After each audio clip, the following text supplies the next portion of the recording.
this off. There we go. Yep, that's it. Now we're live. Now we're doing it. Hey! Yay! What's up? Hey, everybody. Welcome to Make Time Fade on Friday night. That's new. Thank you guys for switching schedules tonight. Sorry, we missed a few weeks. Shit happens. Life happens. But I'm super stoked to be playing with you guys tonight. This is going to be really fun. Am I muted? Pete's not here to tell me. I'm just going to assume that everything sounds fine and I'm not double echoing myself. Sure, it's fine. I'm sure it's fine. Hi, you guys. Welcome. If you've been here before, thank you for the sub, Stone and Hat, first-time viewer, long-time listener. If you've been here before, you might know us from, I'm so happy to have you, from our flagship campaign. We play Songs of Creation. We've been playing this game for 5 years, and if you didn't know, if you didn't come out last night, we have a fun announcement. We have 2 new players on Songs of Creation to bring us into the next season. One, Mr. Matt and Miss Sarah from Slices and Dices have become full-time players in Songs of Creation. Holy shit, it's a dream come true. I shit you not. 9 or 10 months ago, Barmos, Brave, and I jumped on Slices and Dices. We saw Matt and Sarah playing, and we were like, we will stop at nothing until they become friends with us. And now they're in our homebrew campaign. It's so fun.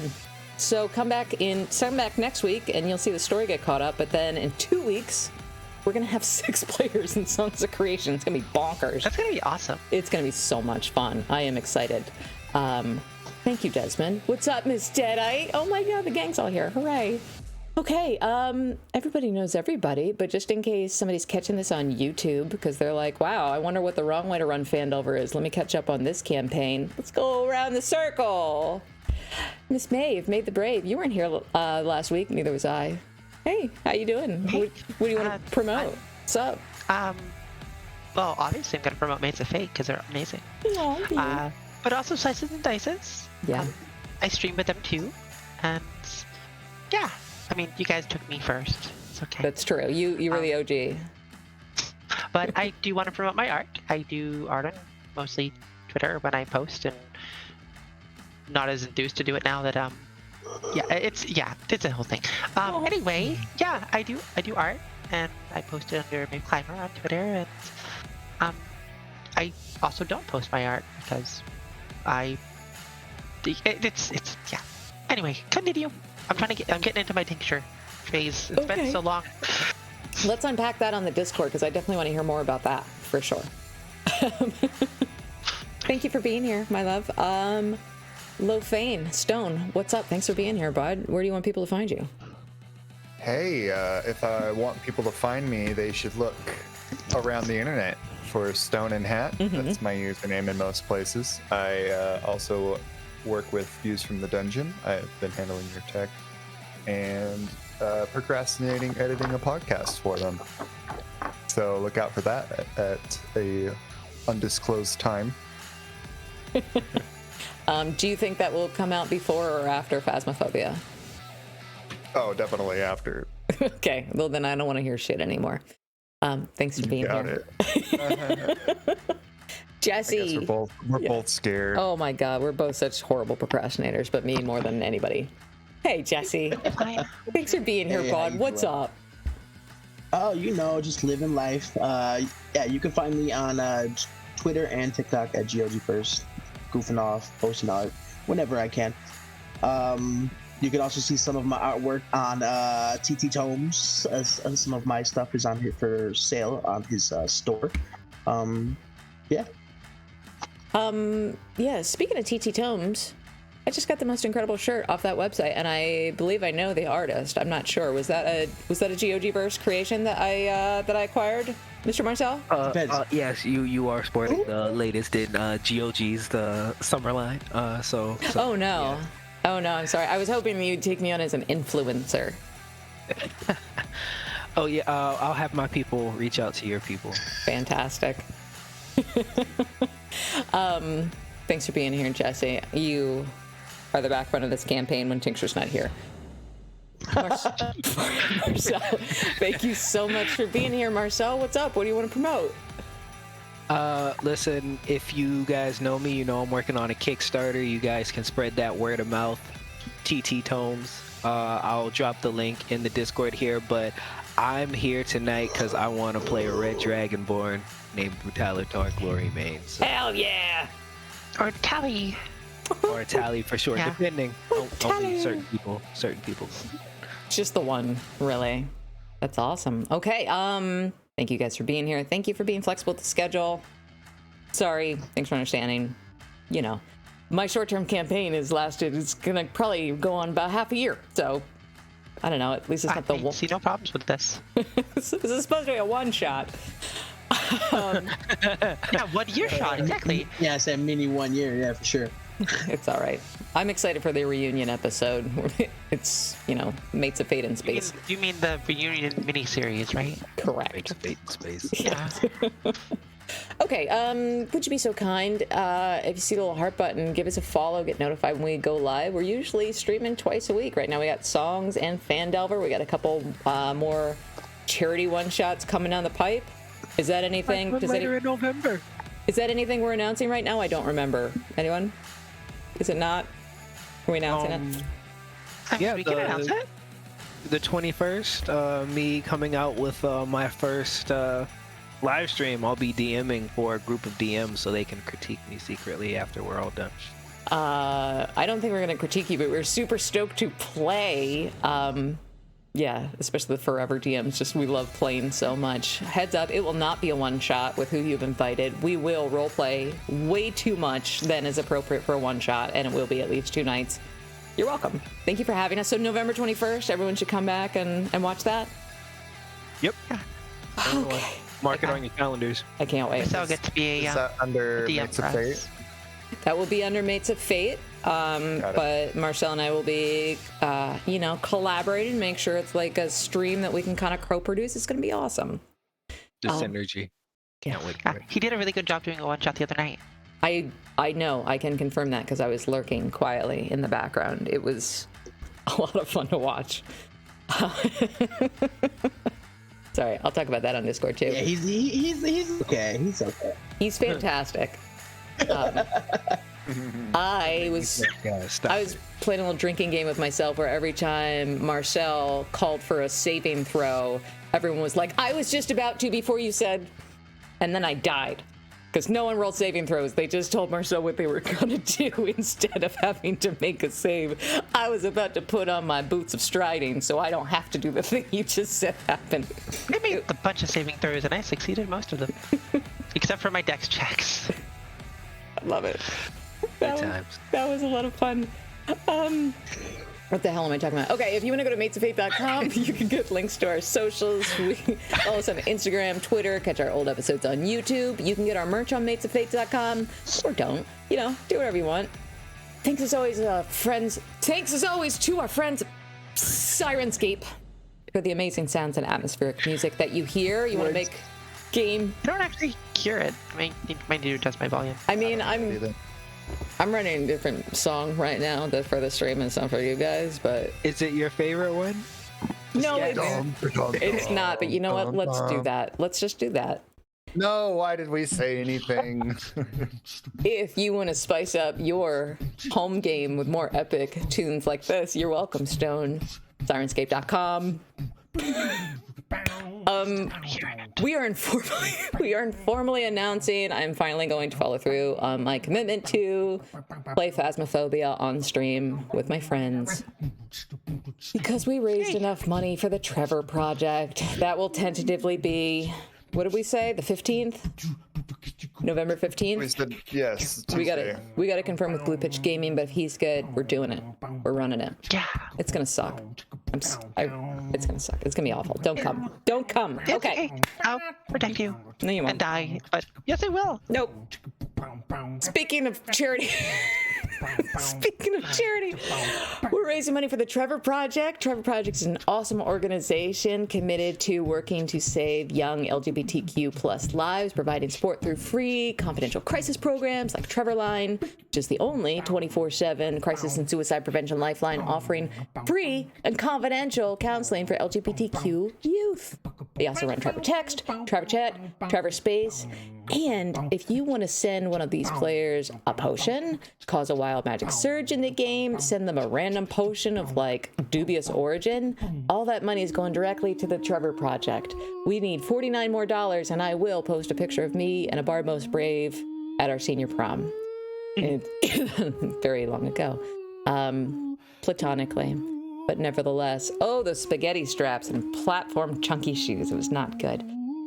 Okay, fuck it. Let's play D&D. Let's do it. You guys vibe into this? Should I just keep this going all night? I feel like yes. I still can't hear it. Really? I turned it off. I don't know why. This irks Stone. I have no Syrinscape tonight. No, don't. Okay, first of all, could you not say that on the stream? Sorry. I'm sorry. Here's what you guys are gonna do. This is not a plug for Syrinscape. This is just really cool. I'm gonna put this in the player chat. You don't need to use the app anymore. You could just go through the website. So if you click that link I just put in our player chat, you can just run it through the browser. And if you do, I promise to stop running the beatboxing song for now. But I'm on the website. Well, click the link I just That gave. is nice. Click that link. I'm clicking your link. I'm gonna stop it, and then we're gonna play this, and maybe resetting it, maybe me refreshing it. We'll see. No, I don't hear anything either. I hear it. Okay. Maeve, what do you think? I don't hear anything. All right, well, It's fine. I'll come up with my own ambience in my head. okay. Someone in chat's like, this song is sick. I know, it is. You are correct. It's been our anthem for the past month because we're idiots, but we found it by accident. We love it so much.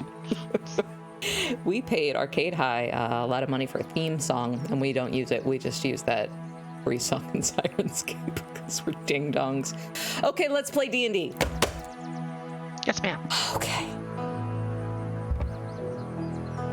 Here's our recap.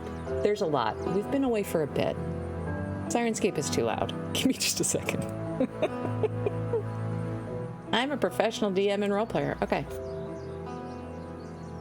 Hello, adventurers. Welcome back. So when last we left our heroes, they have been on a mission to rescue their patron, the dwarf, Gundren Rockseeker. Now, you adventurers know Gundren Rockseeker hired you as a favor to help escort him to the town of Phandelver some many weeks ago, because he had made a very important discovery. He and his two brothers had found the location of the legendary Wave Echo Cave, the Lost Mine of Phandelver. The legend says... She said it. I said it. I said the thing in the thing. Legend says that it is the source of untold power, untold wealth, untold magic. These brothers were the first to find the entrance to this cave that has remained lost for centuries after being buried after a mighty battle some 500 or 600 years ago. Now, Gundren was attacked. His map to Wave Echo Cave stolen. And from what you all have pieced together, that attack was coordinated by someone called the Black Spider. And as our heroes begin to venture into what may be the final leg of their journey, they're left with several questions. Who is this Black Spider? And what does she want with Wave Echo Cave? What is turning the water black along the Sword Coast? And could all this be related to the explosion of wild magic surges that you've seen overtaking the land all around you?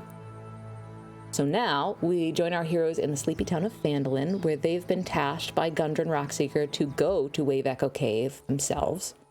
Gundren needs to know that his brothers, Tharden and Nundro, they're all right, and he needs to be sure that the location of Wave Echo Cave is still safe. Bringing us to now, Tincture. What is Tincture doing? Well, I do believe the party left me to go get up to my own shenanigans in our wonderful new base. Tincture sort of wandered off and went to her brand new alchemy lab that she has in the basement, and she has been experimenting on quite a few different potion recipes, along with well, a few other things too. Okay. Also, sorry, I figured out where my Syrinscape is coming from. It is coming from my laptop, and I don't know how to fix it, and not my headset. So I can't hear it, so that's good. Tink is in college now, so she's experimenting. oh my god. It's adorable. Yeah, kind of. Well, anyway, so Tincture would have mostly been in her lab from now. I mean, I imagine. Are we still saying that Tincture joined the party, or did they need to come find her? At this point in... Yeah, oh, go ahead, GOG. No, I thought we were just getting her caught up and having her do whatever she wanted to do because we were like on our way out the town. So we just let her catch up as far as in time. Yeah, so... Yeah, she was there, just not very active. She was there the whole time. So we'll say at this point in time, you were working in your lab. The party has come to notify you in your keep that they're ready to go. All their business is done, and they want to make sure that you're ready to go too. Is there anything you want to do before you leave town? Yeah, actually. Well, we should probably check on Droop. If anyone has... Yeah, we did that already. No worries. Oh, okay. Is He's everything fine. Oh, everything's fine. Great. Oh yeah. Kalatar's gonna be shaking his head and back like, Gonna look back and forth between them, and what are you telling me, GOG? He really, when he cries, it just. Do you make him cry? What did you do? He was crying when I got there.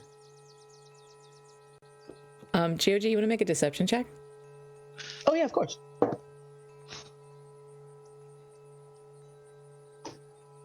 Tincture, would you like to make an insight check? Yeah, sure. I'm not very good at that, but let's see what happens. I got a Yeah, shit that's roll. a 6. I got a 12. Oh well, you did better than. Yeah. Okay. Do with that what you will. Yeah. Okay. Well, I mean, if he's fine, I guess. I mean, we can always check on him when we come back. I mean, we can stop by again if you need to. It's fine. I mean, if that's what you really want to do. I mean, I also need to bring Silda her armor. I don't know if you guys saw it sitting over in the corner of the room there with her sword. I told you to take it, and you left to go see her. Figured she might want it. You know, that's all.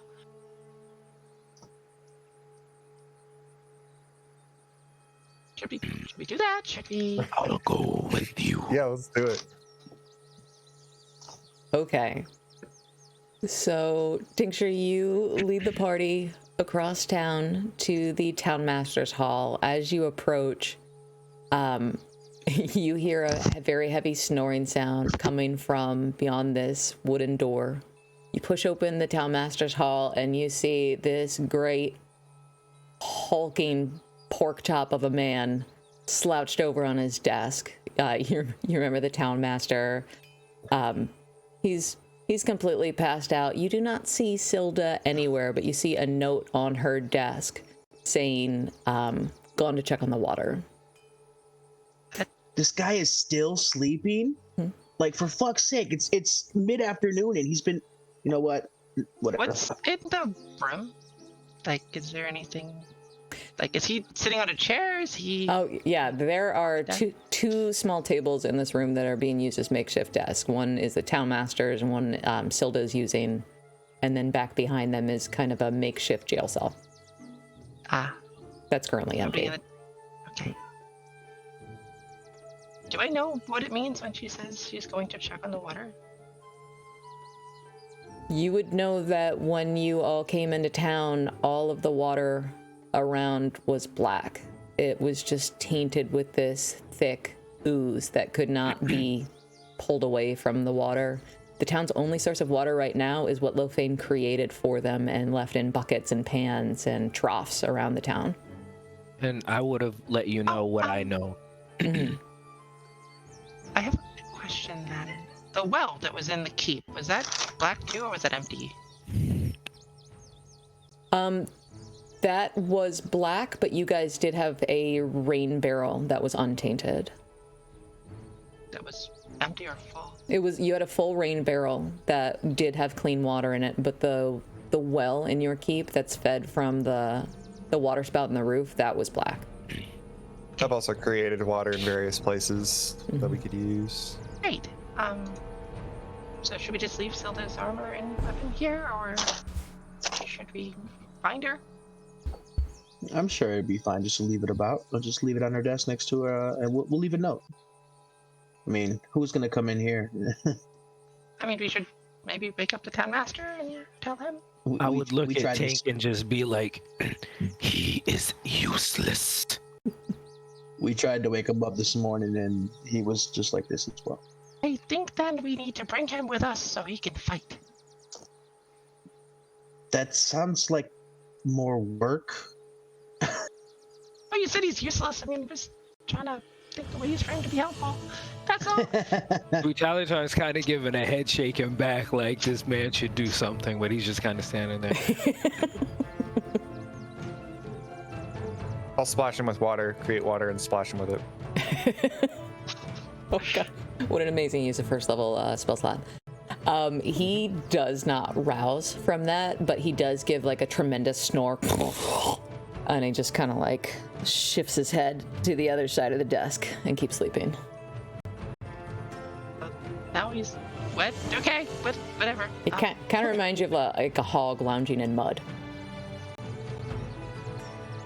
Well, carry on then, I guess, Mr. Townmaster, sir. Yeah.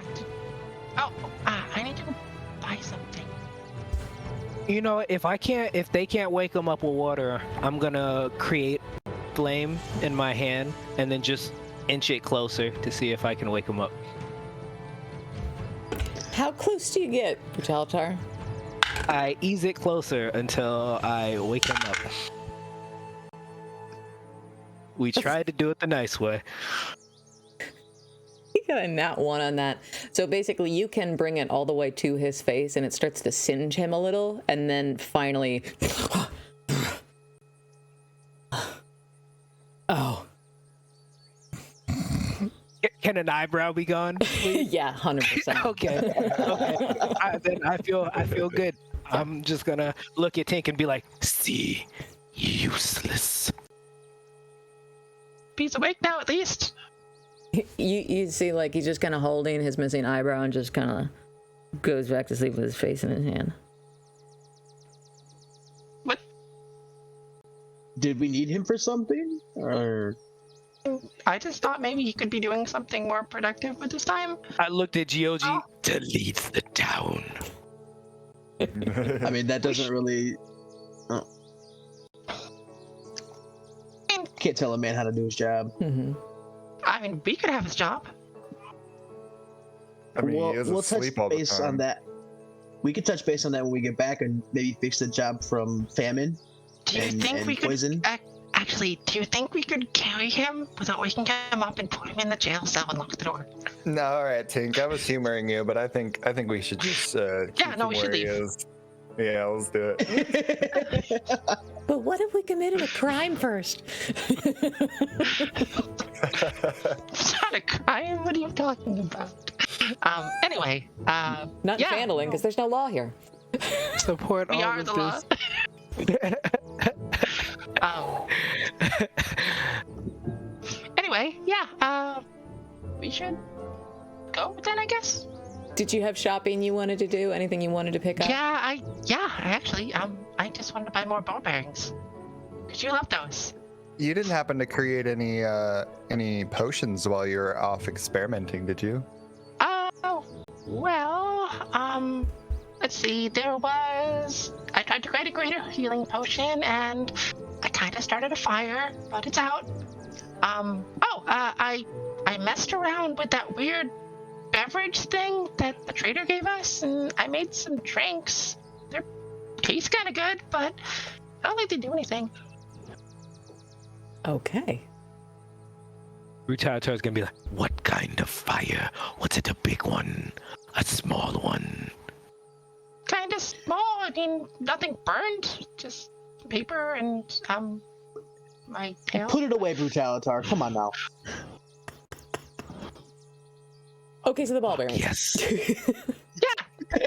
Ball bearings. I just, wanna buy some, and Okay. that's all. Okay. There is currently one shop in town still open. You remember the Lion Shield Coster? There was an older woman who worked in there. She's also got a sign on the door saying, like, looking for water, so she's probably left town. The old man Barthen, who can never hear you or remember anything you said, is open. I'm not going to make you roleplay that entire scene, but... Is the Lion Shield's Coster open, or are they closed? They are closed. Barthen's Provisions is still open. So why don't you God, you have that skill, don't you? You have that skill that people always have what you need in stock. Yeah, I do. All right, go ahead and roll a d4. That's how many sets of ball bearings he has in stock. Okay. What skill is that? Some bullshit in her background. Only has one. Okay, there you go. Buy that one. All right, well, It's just that. it costs 200 gold. Don't tempt me. I have it. I know. No, it's 10 silver. So you can add that to your inventory. Oh my god. 10 silver. Okay. All right, friends. Anything else you needed to do before you left Phandalin and set off for Wave Echo Cave? I mean, does anyone else need anything? No, I think I got food after I threw all mine at the owlbear. Oh shit! I ordered some armor for Drip, right? Yes.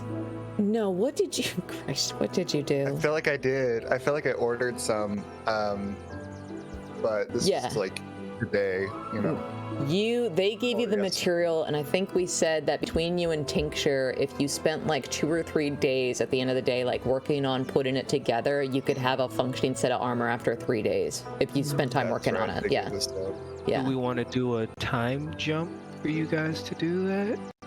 I mean, we got a couple days travel, right? Mm-hmm. You know, looking at Gundren Rockseeker's map, this trek into the Sword Mountains could be 3 days if you know where you're going and the weather's really good. It could be over a week if things are hairy. So you have time. Okay. It's not pressing, but I would like to have it just because I want him mostly for looks, because he has bark skin at the end of the day. I'm not too worried. I think that pun on that is greatly underappreciated, by the way. I don't think we ever gave you enough bark. credit for that. Yeah. Yeah. Thank you. Okay. Are you ready to leave? Should we borrow a cart and some horses? Mm-hmm. I think we are Good entitled idea. to those items at this point. Yes. I think you had them last time you left town. I don't remember you guys bringing them back. But let's just say, there's 3 horses and a small cart you can borrow, courtesy of the Lord's Alliance. Some water. And I will look at Tincture and say, "Are you sure you don't want to check on Droop before we leave?" You can go check on him, if that's okay with everyone else. I don't know how to handle him. I think you'll fare much better. I'll wait outside. Coward. As will I. I've put in enough goblin tears for one day. So I'll be working on the armor in the cart while you guys do that. I'm gonna restring my loot. I'll walk inside with her. So Bertalatar, you lead Tincture to Sister Garael's house, and as you approach the far side of the road from a distance, you hear something like a wounded animal coming up from behind the house. And as you get closer and you go to knock on the front door, you can hear very clearly now behind the house, in some small bushes that Sister Garael has planted, is a tiny sobbing goblin, basically just screaming at the top of his lungs. It's kind of hard to hear each other over it as you approach. Why are you crying?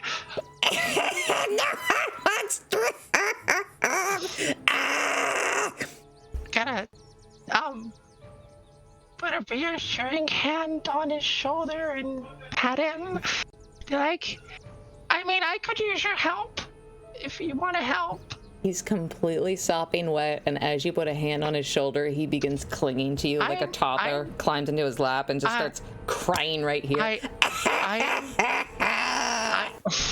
I'm going to cast prestidigitation to remove the water from him, so he's not wet, at least. Mm-hmm.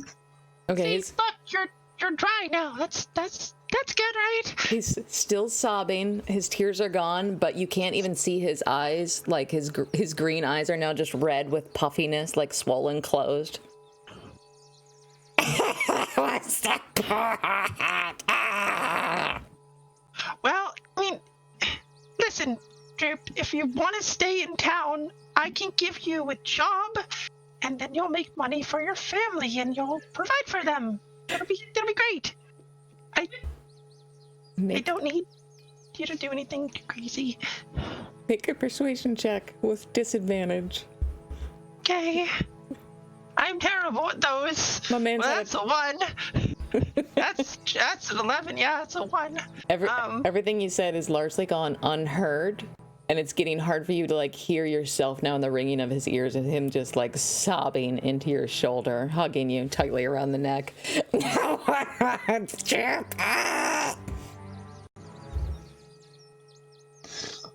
Deep breaths. Okay. Troop, I need you to listen to me. I'm going to pull him off of me and put him down on his feet. And I'm going to hold onto his shoulders and look into his eyes. Troop, I need you to listen to me. Are you listening? I'm outside just kind of tossing my ball back and forth with Drip. They're like, oh, that sounds like it's going well. I am going to reach into my bag and I'm going to pull out my alchemy chuck and I'm going to push it into his hands. His hands are shaking a little too hard to grasp it, but he just keeps screaming into it. I'm you to give your family water so you can be helpful. I want to be helpful. Be helpful. You can make one more persuasion check. Is this one at disadvantage too? I'd say no, because you gave him an alchemy jug. We'll just do a straight roll and hope for the best. That's a 15. That's better. Okay. He does bring his screaming volume down a little bit. Where am I playing water?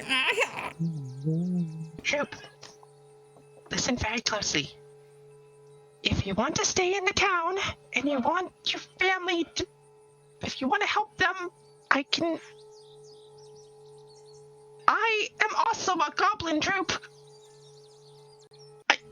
I'm off doing adventures and I can do alchemy. I'm not teaching you alchemy, but I can give you a job and you can help me at least do errands. You'll make money. And you can stay in town. How much money? We'll talk about it when I come back from Maeve Cave. Okay. Okay. But I need you to take yourself and put on your big goblin pants. You know, the hobgoblin kind. Those things are huge. Huge pants. Huge, okay. Huge goblin pants. Yeah. Okay. Okay? Okay. Why are you crying, by the way? There is no family, no one loves him, no one wants him in Phandelver. I mean, I want you in Phandelver. You missed it. I killed an owlbear. I led a goblin army. It was really cool. Troops saw you all die. I didn't die. Am I dead? Do I look dead? Brutaltar, what are you doing? No, I was saying, like, as she's like, I killed an owlbear, I'm just behind her, like, co-signing, shaking my head. Kinda like I can show you the skull. It's really cool. Actually, no, it's a beak, isn't it? Well, either way, I can show it to you. No, thank you. Droop doesn't want any more violence. You don't have to do violence. That's our job, I guess. But I don't really like violence either. But sometimes words don't work, and I'm not very good at them. So Okay, Droop will put on his big boy pants and take a job and find a place in Phandelver. Hobgoblin pants. Hobgoblin pants. Droop thought you said hot goblin pants? I was very confused. Whatever floats your boat. I just thought you meant you were hot goblin. I was like, okay, no judge. Yeah, pretty hot, I guess. I just thought. that's not what I think we should go. Okay, Yeah. good luck, Miss Tincture. Droop loves you very much. Okay. Before I leave, Yes. that's very sweet. Before I leave, I'm gonna tell, okay, I need the alchemy jug to make water, and then I'm just gonna remove the cork that makes water. Be like, okay, here you go. Now you can make water for your family, and Oh. Okay. yeah, it's a lot.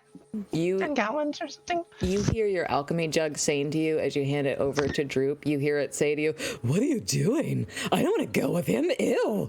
No, keep me with you. Ew." Okay, thank you, Miss Tincture. I'll take good care of it. No, don't leave me here with him. It's disgusting.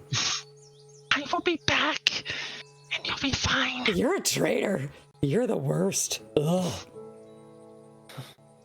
They, both together, oddly, pull themselves together and start shuffling into Sister Gorell's house, sniffing slightly. Is she in there? Sister Gorell? Yeah. Probably. You haven't seen inside. Okay. Mm-hmm. I want a blessing before I go. So. Okay. That is easy enough. Sister Gorell comes out to wish you all well on your way, and she re-ups all of your blessings of Tamora. And you can re-roll your next nat one. Great. Can you make sure he doesn't break that, please? I cannot. Why would you give it to him? It makes water. Oh, the gods. Let's find a better place. I can hold it. No, it's my only job. It's my only reason for living. Okay, well, we have the water trough, I suppose. Yep, you're gonna do a good job. Okay, it's gonna be fine. I'm gonna be fine. Say you're gonna be fine. Like you believe it. You're gonna be fine. He'll be fine. You'll be fine. He'll be fine. Yeah. Anyway, we should. You should go. Yeah. I'll be back. Lady Luck be with you. Bye. Also, that'll disappear tonight. So just be. Oh, actually, I probably shouldn't do that. Well, we'll be fine, probably. Okay, good. Okay, let's go. Good luck to you. She's starting to shut the door in your face. Yeah, bye. that could have went worse. Yeah, I think. What do you think, Callie? Solid Much 4 worse. 10. Could have been so much worse. Yeah. Okay. Right, well, we'll be fine. Let's The go. two not high charisma characters. Yes. A masterpiece of persuasion. Good thing you didn't bring the bard. I it would have been worse if I brought the bard. It definitely Anyway, would we have should been. leave town. I can still make it worse. Oh, you dare? Get in the carriage, Gioji. It's about noon at this point. You all have everything you need? You're ready to set off to Wegeko Cave? I think so. I think we'll be fine, probably. Okay. Who has the map? Who's leading the way? I'm pretty sure Gioji took it from me because I'm wet. Yeah. Yeah, I did. Can I look over at the map? Does the map seem happier now? His hands are so soft. It's like they've never done a day of work in their life. Oof. Silky smooth. You're right. I mean, map's not wrong.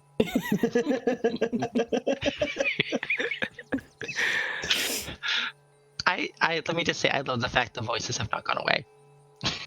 Me too. I didn't realize how much of Lost Mine of Phandelver Pap would have to be figuring out new cartoon characters for your backpack, but I don't regret it. Okay, so GOG, if you are leading the way, you can tell you guys do have your work cut out for you. It is a trek, and you will not be on the Tribor Trail for now. You'll be hiking off-road, kind of into the wilderness. Do you guys have the Sword Coast map, or no? I can send that to you. Yeah. I mean, I have it, I think. Okay. Somewhere. I can repost this for you guys. I'll put it in the Phandelver chat. Here we go. I got it. All right, well, it was a race. So you can see you're in Phandalin. You are barely going to be on the Tribor Trail at all before you cut off into the Sword Mountains. The entrance to Wave Echo Cave that Gundren Rockseeker has marked is kind of just west of Ice Spire Peak. Lofane, you would probably know this area better than anybody, but you're not as familiar with the Sword Mountains as you are with the forest. Okay. So whoever would like to take the lead for the first day of the journey, go ahead and roll a survival check for me. I can do it. Okay. Pretty good at that. Oh, maybe not so good. I rolled a nat 1. I have a +4. I thought it'd be okay, but no. I got a nat 1. You have Well, you 5 have technically. Kimura on your side. Oh, Yeah. I rolled a 5. You okay? And that one with a 5. Okay. Go ahead and roll a d100 for me. Sure. I'm sure nothing terrible can happen with this. we end up in the Feywild. Ooh, that Oh, would extend I hope the we do. series. Okay, why is there no D100 here? It might look like 2 d10s. Oh, you're right, yeah. I'm just dumb. It's okay. That's a 5. Solid. I'm doing really well tonight. What the hell are the odds of that? Okay. Rolled a 5 on a D20 and a D100. Mhm. Yeah. and That's nuts. So on the first leg of your journey, unfortunately, the weather begins to storm as you guys are leaving Phandalin, and before it even makes nightfall, the sky is already pitch black and pouring with rain, thunder, lightning. It is difficult to see in this kind of mess. As you are looking for a place to make camp, you all are kind of discussing the best place to set up for the night. And you realize Tincture has made this popping sound, and she has teleported 60 feet away in the direction you just came from. You see it happen. You can see because she's right over there, and just as Brutalitar, as you go to mention it to her, you teleport 10 feet into the air directly above you and then just fall directly back down to the ground. Things are getting a little bit weird along your way, but it looks like at this point you probably have about 5 more days of traveling. Do you want to set up camp for the night? Is there anything you want to do before you set up camp? I've been working on this leather armor. I would have done the survival check if I wasn't working on the leather armor. Okay. 'Cause I have a +6. Clarify. And so there has been progress made on that, and I'd like to continue working on that post setting up my hammock. Okay. And are you using your new Ring of Tiny Hut to camp now? How long does it last? It lasts How long? It lasts for 8 hours, and you can use it once a day. Well, let's do it. Okay. And that is such a relief because you just hear nothing but rain showers bouncing off this. It almost seems like a frosted glass dome, but it is so warm and dry and comfortable. You can even start a little fire. It does let the smoke permeate through, so you're not like a carbon monoxide risk in your tiny hut. And immediately, like, your clothes start to dry, warm up. If you want to, you can set it so the outside surface of your dome is completely dark, so no one can see in. And you all can take watch if you'd like, but you know that you are safe within your tiny hut. That, according to what Sister Grail said, magic can't get through, nothing can get through, but you guys can get out. Okay, yeah, 10-foot radius, so that's 20 feet. Mm-hmm. Yeah, it's pretty cozy. All right, I can do it. And there's room for your hammock there if that's what you want to do. And my cart, the cart of our supplies. Okay. Little cart, small cart. Yep. Okay. You have to hitch up your horses somewhere safe, but you find some trees where you can keep them dry for the night. We could just. They don't need to be dry. Come They're on. animals. Be fine. I mean, they can come in the tiny hut with us. How dare you? Be fine. Okay. I mean, that's fine. But if I roll over into shit in the night, I'm gonna be pissed. Okay, so the four of you, your 3 horses, and your cart all pile in very, very, very cozily. The horses do not seem to like it, but they stay dry overnight. You get a full night's rest. You can recover your spell slots for the next day. Lofane, are you going to lead the way on the next leg of the journey? I will. I'll put Tink in the cart. Be like, hey, Tink. And I'll pick her up and put her in the cart. Am I working on this? And I hand her the leather armor. Sure. I don't really work with leather. But yeah, I mean, I'm sure it'll be fine. Sorry, this meme that is dead. I just put it in Discord, just wrecked me. What did you do? Oh my god. I can't look at Discord while we're playing. That was That's literally what was happening. That's hilarious. It's so good. That was pretty good. Oh my god. Yeah. If you're not already, please join us on Discord because that shit is hilarious. Okay. Okay, I'm sorry. Yeah, so I'll lead with using survival and then just hope Tink knows what she's doing. Okay. What do I have to roll to make leather armor? But I have no idea. I mean, I wouldn't say no idea, but well, I'm not proficient in it. That's for sure. I would say, Tincture, with your intelligence level and just being an artificer, this is like if my kid asked me to make a little nightgown for a teddy bear. Am I going to be amazing at it? No. But I know how to sew things, and I know how to cut out things, and I know how to make something for a teddy bear. This is kind of like that for you. It's hard material to work with. You know how to rig it together because you know how armor works. So I'm not going to make you roll for it, but it will just take a couple more days. Yeah. Okay.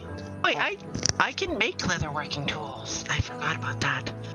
You should definitely do that instead of helping Lefane. I'm gonna do that. Awesome. Well, no, I can use my ability to make them the right tool for the job. That's amazing. Perfect. So I good. knew you were the goblin for the job. I'll sing you a song each time I see you trying to like work along to give you a little bit of inspiration. Inspiring. Fantastic. Well, All right. while we're doing that, I'll lead the party throwing the ball ahead. So Drip goes and grabs it and comes back. Do that repetitively. Would you like me to roll survival? Yes, please. I'm gonna use the inspiration given to us earlier. Why? What happened? It was a crit fail. Damn. that makes 2 of us. Here we go. 21. Get him out of 21. the way, guys. Doing that well and now bringing your full focus to the task at hand, that will shave a day off your travels. So now you're back to looking at like a 4-day total journey. It's not a particularly interesting area of the Sword Coast. The land around you stops being grassy and muddy and grows rockier and rockier as you come closer into the Sword Mountains. But you guys make great progress the next day. The storm clears up. The weather is nice. It's back to feeling like early spring.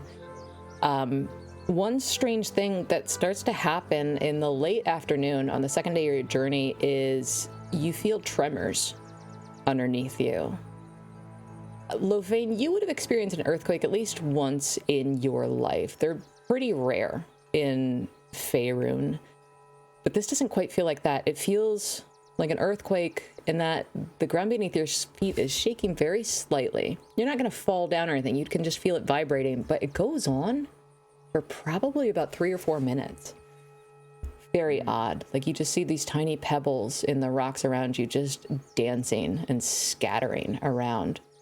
And that stops. Other than that, your journey this day has been insignificant. Do you want to do anything else for your rest on the next day?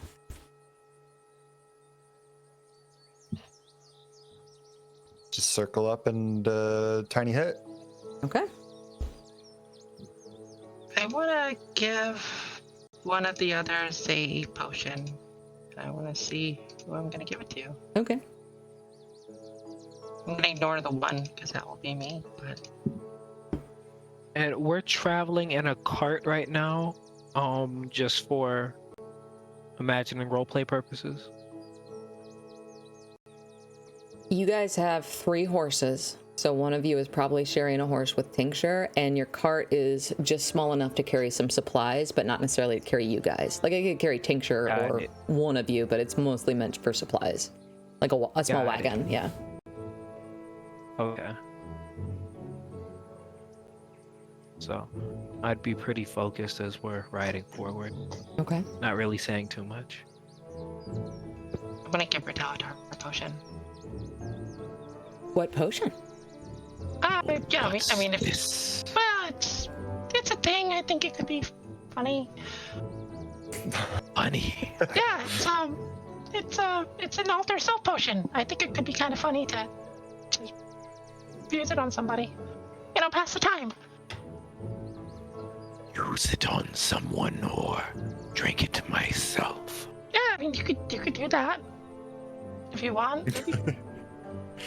What are you gonna make yourself look like, though? He kind of stops and, like, as if he has like a oh shit moment. I don't know. I think I look fine as I am. No, I don't know. I think you'd look better. And then I'll cast disguise stuff to make my light stuff look like a shade of pink Brutalitar. It's like, how about this? How about this? It's a little bit more flamboyant, or fun, if you will. Why do you sound like that? Who is that? What are Why you do doing? you sound like that? I sound nothing like that. I sound nothing like that. Cut it out. Cut it out. Okay, I'm done. I'm done. Sorry. I'm sorry. These treks are just so boring. You know, As you still look like me in a pink version, I have a little bit of flames cackle in my mouth as I turn around and like keep going, like I mean, angrily. you could pretend to be Giochi. That could be kind of funny. I'm gonna drink the potion of alter self, and then I'm gonna look like Gioji, and then I'm gonna go, look at me. I'm Gioji, true love. La di da, di da, di da, di da. La la di da. I can Joke's do on that you. too. That is the best form of flattery. I'm clipping that shit. Oh my god. That's pissing me off. Oh, it's better.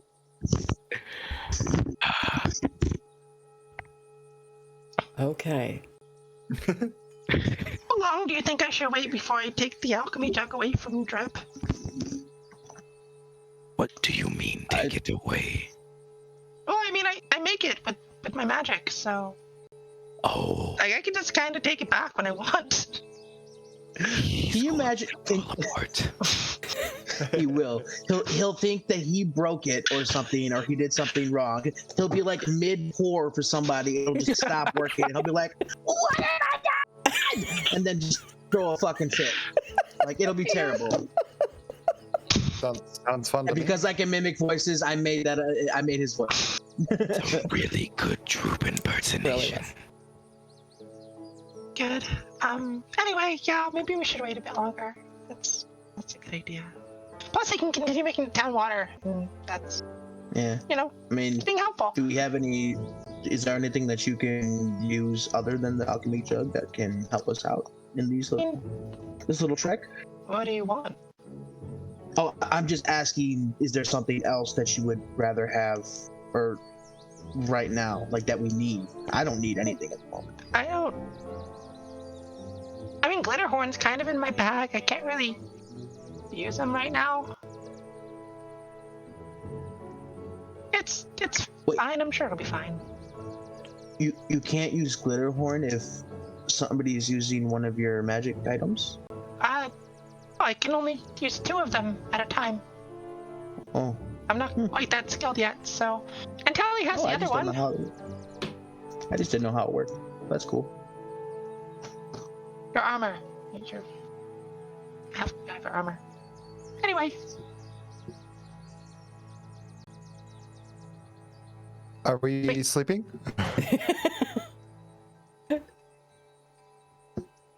We circled up in Tiny Hut, yeah? Fantastic. So, Okay. so you settle up for the night. You create your tiny hut, fit in all the horses. You put the second to last finishing touches on Drip's armor. It's basically looking like wolf armor now. You just kind of need to let it out a little bit so it fits him a little more smoothly. But he's digging it. You can tell he just feels like a fancy wolf. Can somebody please roll a d20 for me as you set up camp for the night? I'll do it if no one minds. Oh, I don't You can know. do it. Go for You've it. rolled a lot already. Keep rolling ones. Beat me to it. Hey, another 5! No, I said he could do it. I didn't say I was doing it. I Oh, said he my could do bad. it. My bad. I've just Okay. been fucking with the dice. 14. 14. As you awake in the morning, Brutalitar, you pull your jangling golden pack around you a little closer because you realize it is cold in here. You can see your breath. You can see your breath better than anyone else's in here because your breath is so hot. And as the light begins to come in through the tiny hut, all you see is white. Now, previously, when you've woken up in the tiny hut, you can remove the opaqueness and kind of see out as though it's clear glass.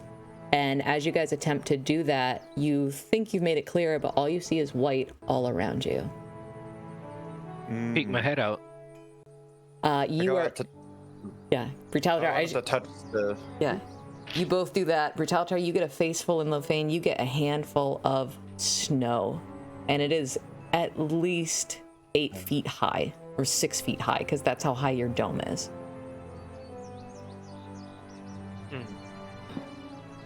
I'll be like, all right, check this out, and then I'll hop out of the hut real quick.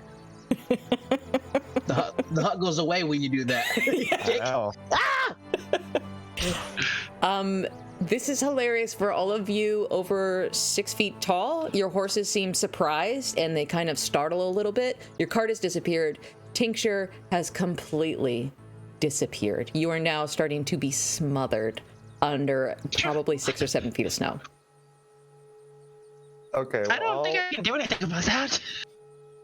I will cast remove water from her proximity. Okay, it's like a Around her. 5-foot cube, right?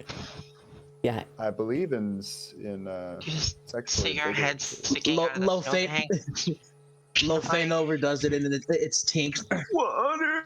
It's actually 30 feet. It's 30 feet at level 2. Oh, that's awesome. So like it'll all disappear around her and the cart. Does it like dry off your clothes too, I guess, from where you're suddenly... I mean, I could destroy up 10 gallons of water, so I'd say like, I guess Yeah. I don't want to do what he was saying and do the whole Patrick. Just shrivel up their eyeballs. Yeah. Don't get it, Tincture! Yeah, just the snow really Yeah. and the effects of it. Yeah, as this happens, you look up and it's like a midwinter sky. When you look up and it's just the clouds are the color of nothing as far as the eye can see, with just a barely sun burning through it. It is freezing. It feels like you woke up just post blizzard, and yet beneath you is this clean gray slate rock of the Sword Mountains, but all around you is just a snow field. it is going to be an interesting hike through the morning. And as you start packing up, you bundle on your cloaks. You don't know how many times you've thrown your cloaks on and off this journey so far. You start making your way through, and it is tough. It is hard going through the snow. But then after about an hour of trudging through it, it disappears. It doesn't melt. It's just left behind you as though winter occurred in like a 3-mile radius, and now it's spring here. It's very odd. You doff your cloaks, you carry on. Who's making a survival check for this day? Hasn't made a survival check. What was that? I said, who hasn't made a survival check? I It's okay if haven't. it's okay if it's the same person. It doesn't have to be different. Oh. Yeah. Okay, I mean, I can do it. Oh, well, you can do really, really well. That's also fine. I have a -1, so it was a net That was an nat 20. -1 Nice. for a 19. Incredible. Brutalitar, you feel like this sense of duty, honor, purpose calling to you, so you're very easily able to stay focused on the path ahead, not worry about all this crazy winter nonsense or anything. You think you're going to be able to get to wherever Wave Echo Cave is supposed to be by morning, you think. This last day of your travel, you think a couple things happen. You experience 2 more earthquakes as you approach, and these last for longer. The first one, maybe 5 minutes, and you just keep walking through it. It's, you know what it feels like at this point. It's not a huge deal. A few hours later, another earthquake lasts for about 10 minutes, and it's much, much stronger. You do need to like summon all your agility to stay on your feet. One of your horses gets spooked at this point. Can somebody make an animal handling check to see if you can keep Me. him? I'm doing it. That's 15. 15. That is enough. Lofane, it's almost like you speak their language. You're able to quickly soothe the horses, chill them out. Kind of chills your party out too, as you do. Like they were kind of listening over your shoulder. Earthquake subsides. The sun is beginning to set, and underneath your feet, it's still rocky, but it's becoming wet. And as you guys look down, you see black water seeping out from the cracks in the rocks, kind of ebbing and flowing. And you see it appears and then disappears, almost like a wave, like there's a pattern to it. And as you follow the map closer towards Wave Echo Cave, you see more and more of this black water all around, surging and then receding. And then 10 minutes later, surging and then receding. And you see what little vegetation there is around you at this point. The water is affecting it in this toxic kind of way. There's bushes that look like they were in full spring bloom, and the bottom half of them that was touching this black water has just shriveled away to nothing. Tincture, what's your passive investigation? 16. Okay, yeah. I'm very investigative. You recall that Eliza told you that there is something you're looking for in the Sword Mountains that grows in this area. So you've kind of had a keen eye out for that along this time. And you can see just maybe a quarter mile off the path from where you guys have been watching, you see a small, tiny field of frost blossom flowers. Okay. Are they not contaminated by the black nastiness stuff? Do you approach? Yes. Yeah. As you approach, you see, like, your heart kind of swells with hope, and then you see there, what is usually like a bright fluorescent white petal, all of them have drooped and wilted. And instead of being this bright white, they're kind of gray. And it just looks like a field of these tiny little tombstones everywhere.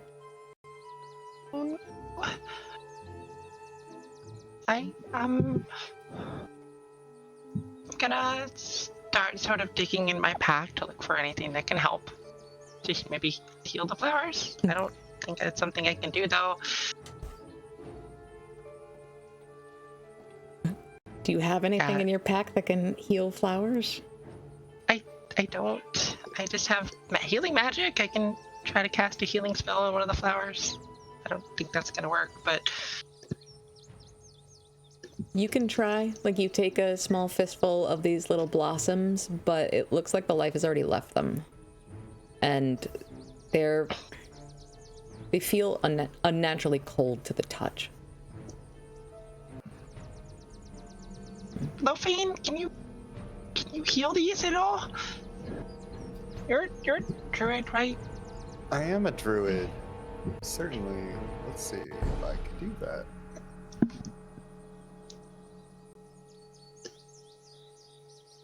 I can beast bond with it. I don't think that's gonna help, but I mean, you can try, I guess. I really need some of these flowers. Elijah sent me specifically to look for them, and I need to go back with them.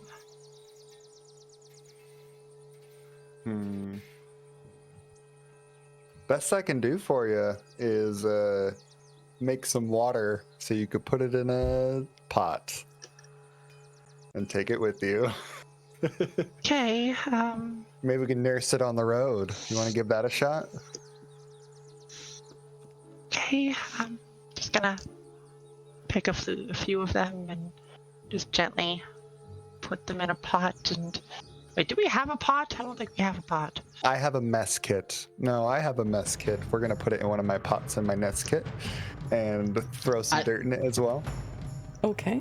I'd like to just try to cast prestidigitation on one of a little section of the flowers and see if that helps. I can like suck up any of the poison or whatever might be in there, any of the muck. Okay. So, GOG, you are able to prestidigitate this black ichor. Oh, that sounds awful. I'm sorry. I'm playing two things at once the wrong way. You're able to prestidigitate some of this black water out of it and suck it out through its root system. And now it is a very clean, fragile-looking dead frost blossom.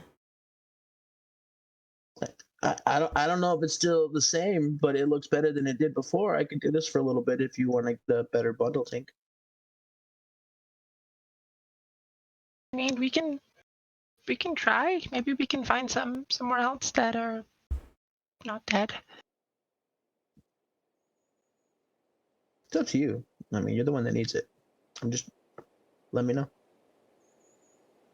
Okay, I'm just gonna try to prestidigitate a few of them with GOG and put them in the pot and water them. As this is happening, I want to just kind of like look around. I just want to like kind of stay vigilant, survey the area, kind of as my team is kind of, collecting samples and whatnot. Great. Make a perception check.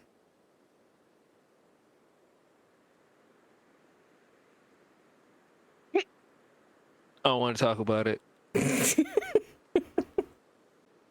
Looks clear. You all know that you are very close to where Gundren marked the entrance to the Lost Mine on his map. So any of you are welcome to make a perception check if you want to start looking for clues around here. Could I make a nature check to see if I can find some way to help the frost blossoms in any way? Yeah, I'm not really a... That's a 17. 17. You look very, very carefully at this field, and there isn't a lot of hope for these. It looks like this might be necrotic damage that's affected them. You're not exactly sure about the School of Magic, but what it looks like is it's beyond repair. But with a nature check that high, you also know this probably isn't the only field in the entire area. Okay. I have to keep my eyes out then. Yeah. I'm not gonna lie, guys. With the recent earthquakes and everything that have been happening, I'm a bit worried about going into a cave. I mean, what happens if there's like a cave in, and then we're stuck in there for the rest of our lives? Well, I think you're gonna become a geochi then. Geochi.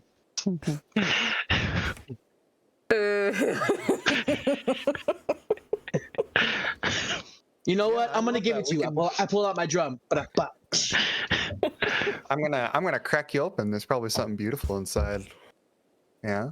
So soft. Whoa. You gotta pay me first, baby. Listen, what you and Geochi do in your own personal time is none of my business. I mean, you inspired this. Thank you. So anyone can make a perception check if they want. Sure. I'm 15. gonna go look off in a different direction and see absolutely nothing. With a 7. I got a 15 on mine. Okay. You said investigation? Investigation or perception, depending on how you're looking, but it's fine. See, perception. I could roll investigation. I'm good at that, damn it. You can, yeah. But I rolled perception already. Yeah, I already rolled my perception. All right. I mean, Actually, wait, you Yeah. said brutality. You rolled a 15 on your perception or your investigation? So I was looking out if we're all looking to find signs for the next place, I rolled a 15. Okay. So you don't see an entrance, but Brutalitar, you do notice something of interest. After this little patch of wilted frost blossoms, there is grass growing in the rock. It's kind of up a hill, and it looks like it's a little bit unaffected by this black water. As you make your way towards this grass, you notice that it's blowing in the wind, but with your perception check, you also notice the wind's not blowing right now. The grass is blowing away from the face of the mountain itself. I'm gonna go like kind of wave my hand over it, see if I like feel something blowing the grass kind of thing. You do. It feels as though there's a breeze coming from past the stone. Now, the rock itself feels solid, but something is blowing air into the grass from outside of the mountain, or from inside of the mountain out. I'm gonna whistle for my team and point this out to everyone. You see what I'm saying? Point taken. This looks like it could have been the entrance at one point, and it caved in because of the damn earthquakes. We're gonna be trapped in this bitch. Would you like me to try to clear out the way?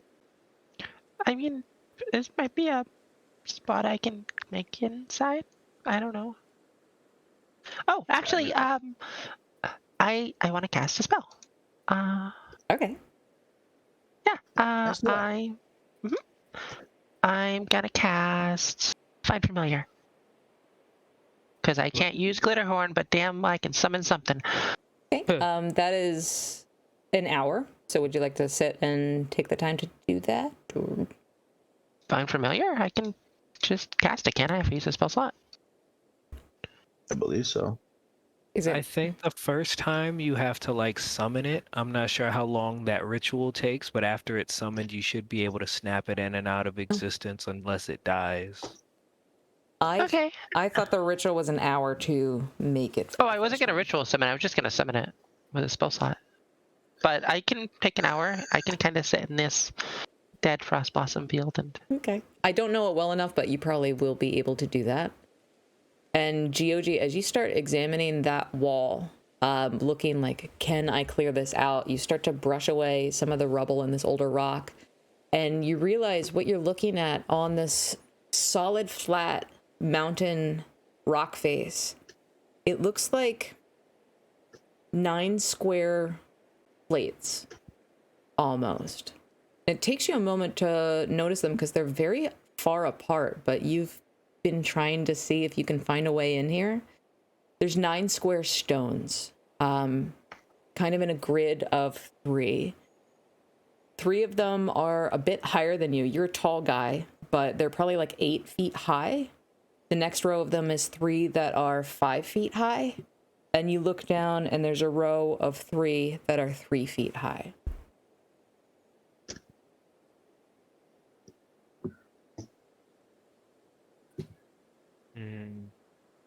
find square stones. I'm gonna look and examine the stones for any type of dwarven insignias or writing or anything like that. It looks like what used to be written here has faded over time, but because you're thinking about it, you remember the last thing Gundren Rockseeker said to you. He told you guys it takes 3. He said, remember, there were humans, there were dwarves, there were gnomes. It takes 3.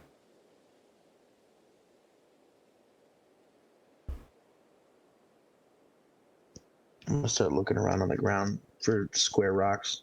Is there anything around us? I'm gonna touch them. I want to put my hands on 2 of them at once. When you do, Lofane, with just the slightest bit of pressure, you can feel them sink in. And you hear the stone on stone sliding. It slides in about 6 inches into the wall, and then when you let go, they gently come back out. Well, if it takes 3 and there's 4 of us, we have enough hands to press all 7 at once, yeah? But there's 9. 9 of them total? There's 9. Oh, there's 9. Shit. There's 3 up high, 3 in the middle, and 3 down low. Oh, I see. I think I don't know why I could stand on 1 leg. Can do maybe 1 with a leg, yeah. I don't think we need to push all 3 in each row. I think we have to choose which one we have to push in each row. It's a puzzle. Damn dwarven puzzle. Ugh. Why wouldn't the stout folk just tell us how to get in?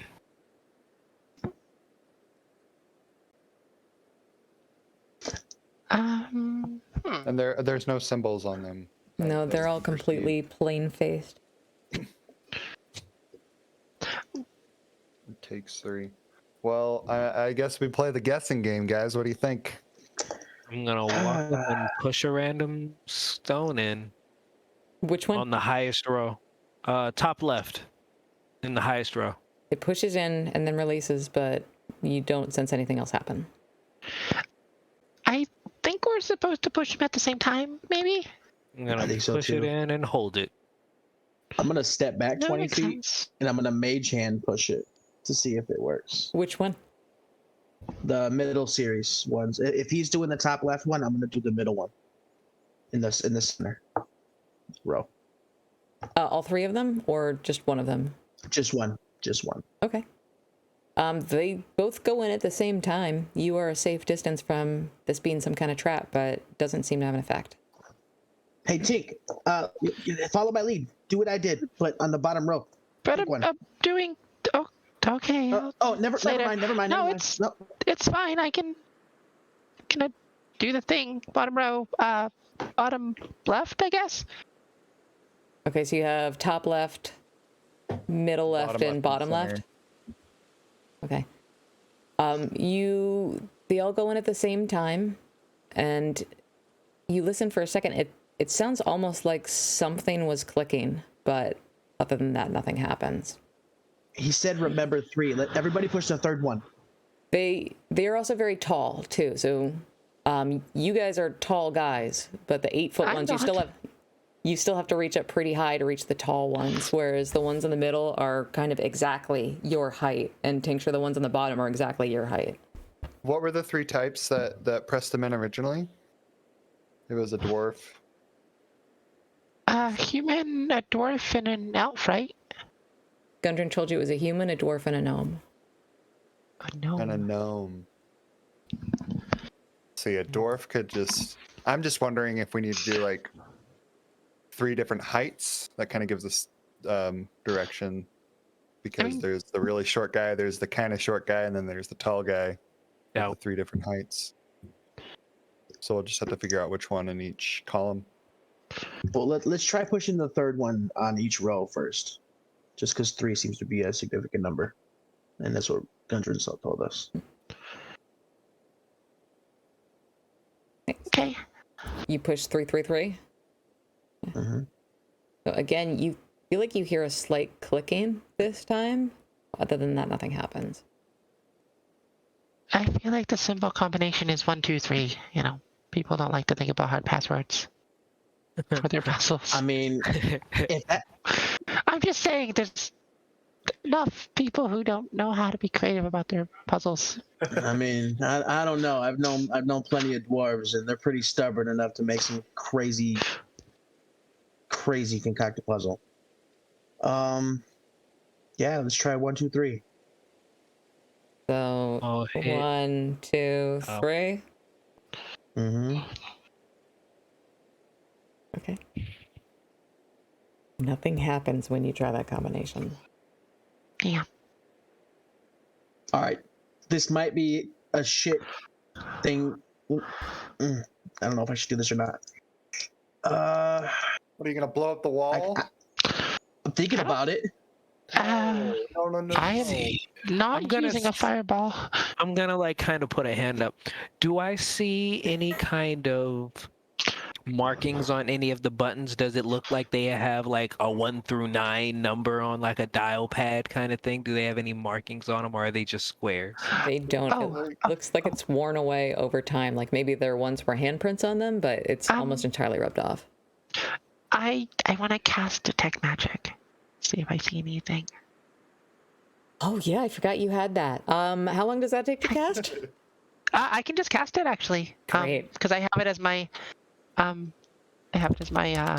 my feat I took, the 1 feat I took. Magic can I see it? Yep. You For the last 10 minutes? do sense magic on it.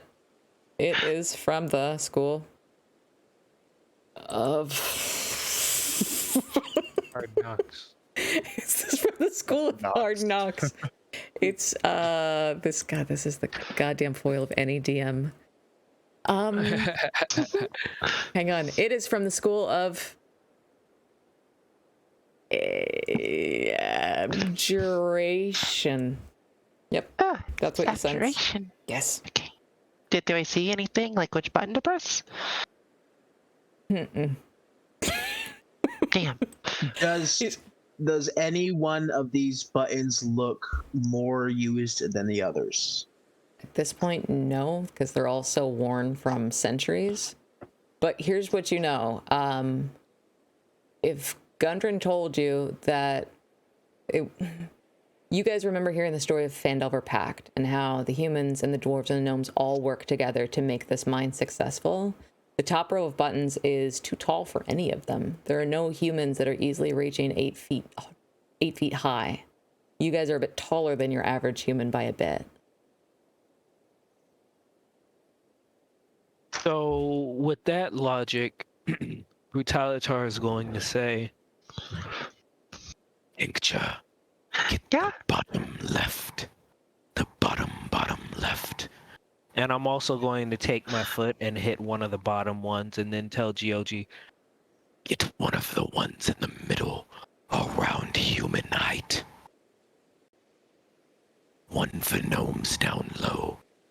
1 for dwarves down low. 1 for humans in the middle.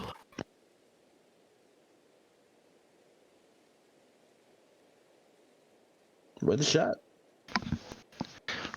You push the button. Yep. You all hear this tremendous crashing of rock on rock. And Yeah, we did it. it's almost as though this veil has lifted and this illusory rock wall slips away.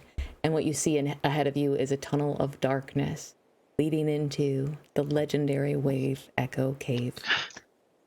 Okay, but what do I see? You see lots of stuff. That's where we're going to take a break. Because now we got maps, baby. I need a break. We got maps. Yay. I can see in the dark too. I know you can. We'll be right back. I love you guys.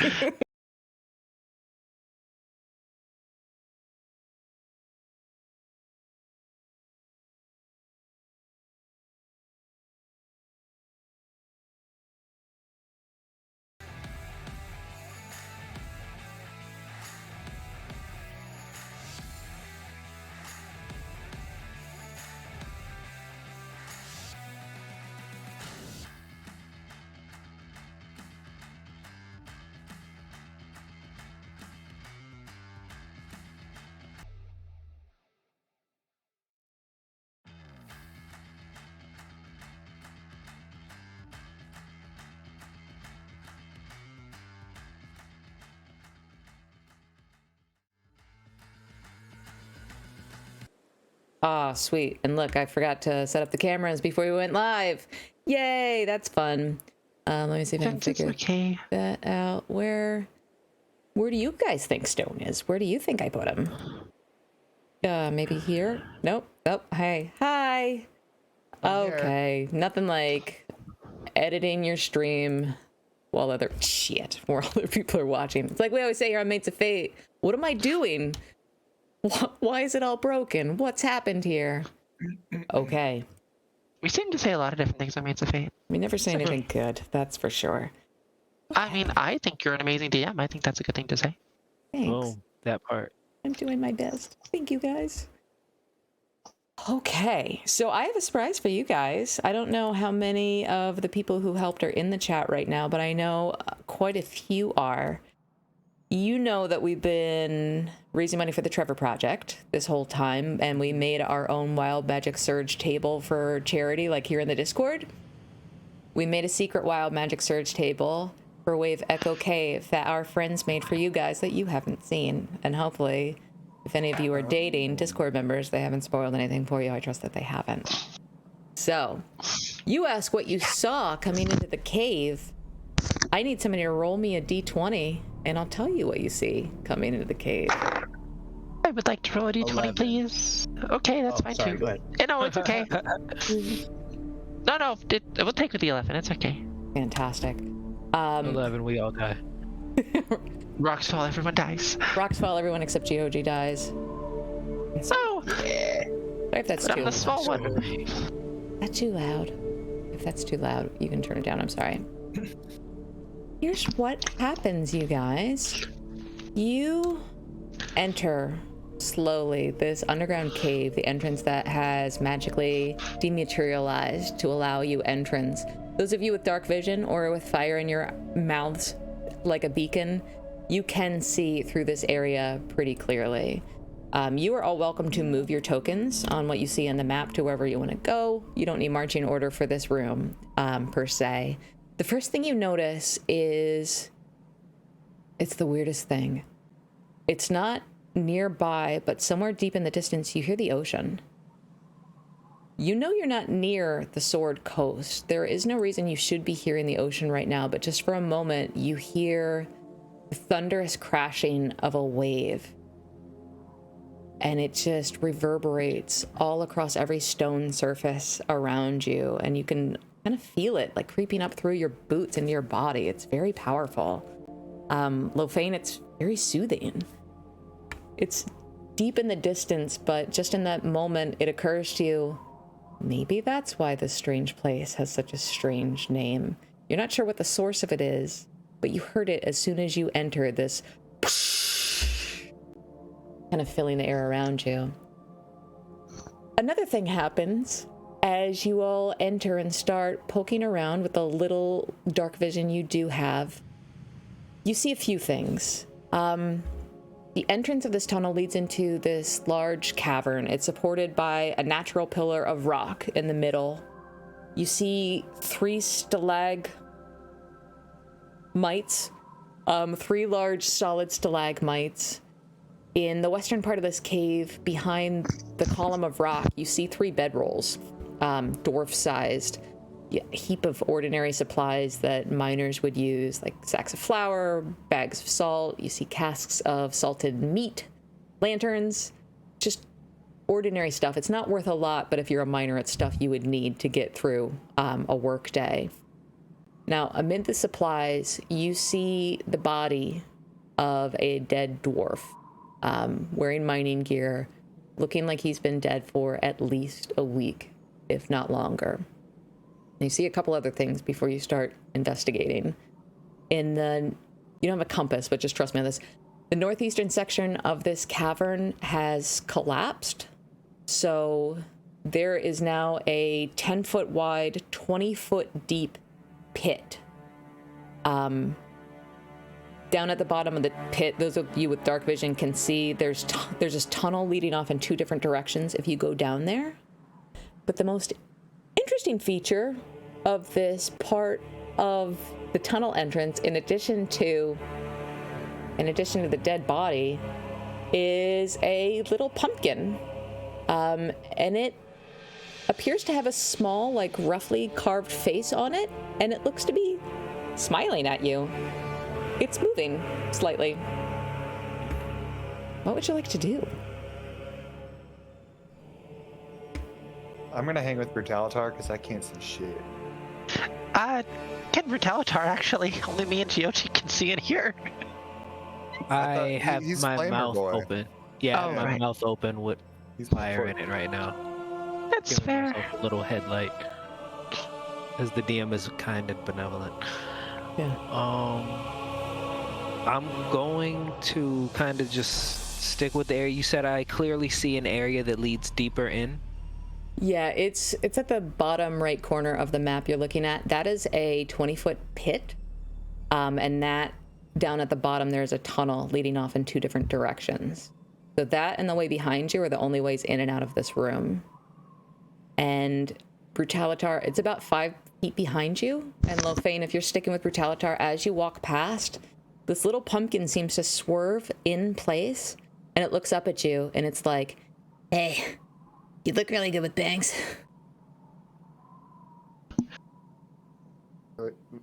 Bangs? Yeah. Excuse me? Yeah. I'm an oracle.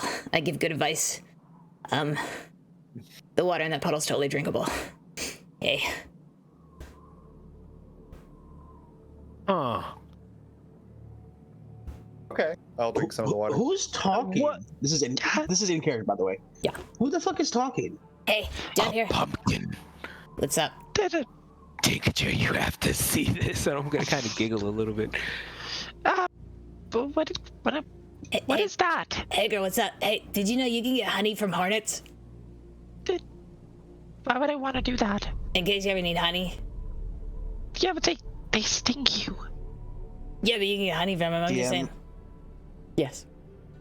While they're doing that down there, I'm up here up top. I'd like to try to make a medicine check to see if I could discern how this guy maybe died, or if maybe it was old age, he just didn't get it to eat, he ate or drank something he wasn't supposed to. Sure. What's scurvy? Yeah. The pumpkin is not at the bottom of the pit. You walk past it, so it's on the same floor as you. You can make a medicine check, and Lofane, if you sampled that water in the puddle, it is terrible. It was a 12. 12. It's not too hard to figure out what happened. This man has been murdered. He is covered in wounds, and it looks like he's bled out onto his bedroll. Does he look like he was rolled? What do you mean by that? Looted. Like somebody vigorously went through his shit. Actually, They were looking for something. Actually, no, it doesn't. Do you want to make an investigation check to see what you can find on him? Sure. You Yeah. want to roll him in a respectful way? Mm-hmm. In behind I'm manhandling this dwarf. behind you as you're investigating this crime scene, you hear a little voice behind you. You look sad. You tried smiling more?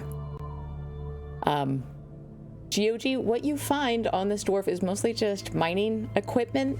Guy was all set to go to work today. The one thing of interest you find on him is a pair of boots of striding and springing. You can add to your inventory if you'd like to take them. Oh, these are cool.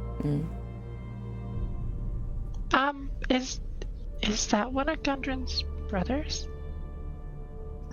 Your guess is as good as mine. I mean, does he Look a lot. look like Gundren? Like, I mean, He like, does he look like he could be related? does look a lot like Gundren. I look a lot less jovial from the talking pumpkin now hearing about the dead dwarf over there, and I'm going to. Well, what do you know about the dead dwarf? What dead Asking the pumpkin. I don't know, man. I just got here. Insight What? check. Squint my eyes at him. Go ahead.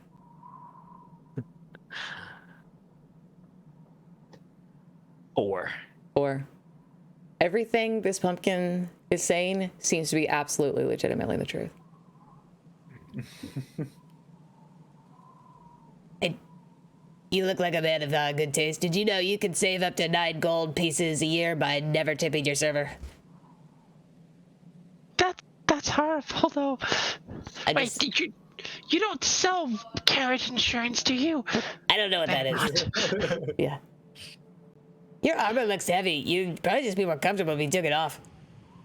I'm gonna squint my eyes and look at him, like after, like just like the Stewie Griffin I squint, and I'm just gonna like disregard what he says after that. As I look down the pit, how do we get down there?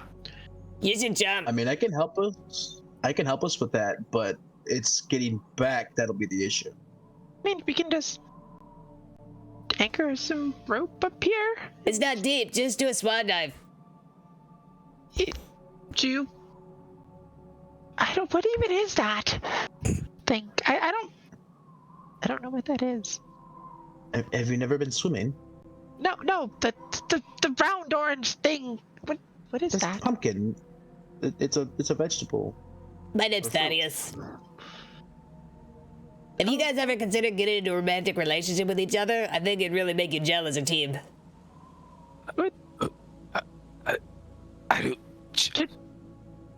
I'm gonna pick him up and put him in a bag somewhere. You should take up smoking. It'll help you be less stressed. You know, I have an idea, Brutalitar, as I'm looking down at you guys. Why not just throw him down the hole and see how deep it is, just to be sure? I'll pull him out By my all bag right. and Wait, down the hole. don't. Nope. Wait, I don't know what to take down. I'm sorry, what'd you say, Tank, as I'm about to throw him down? Don't throw it down the hole. Just wait. Do you think it knows what a cuddle puddle is? I know exactly what gonna- cuddle puddle is.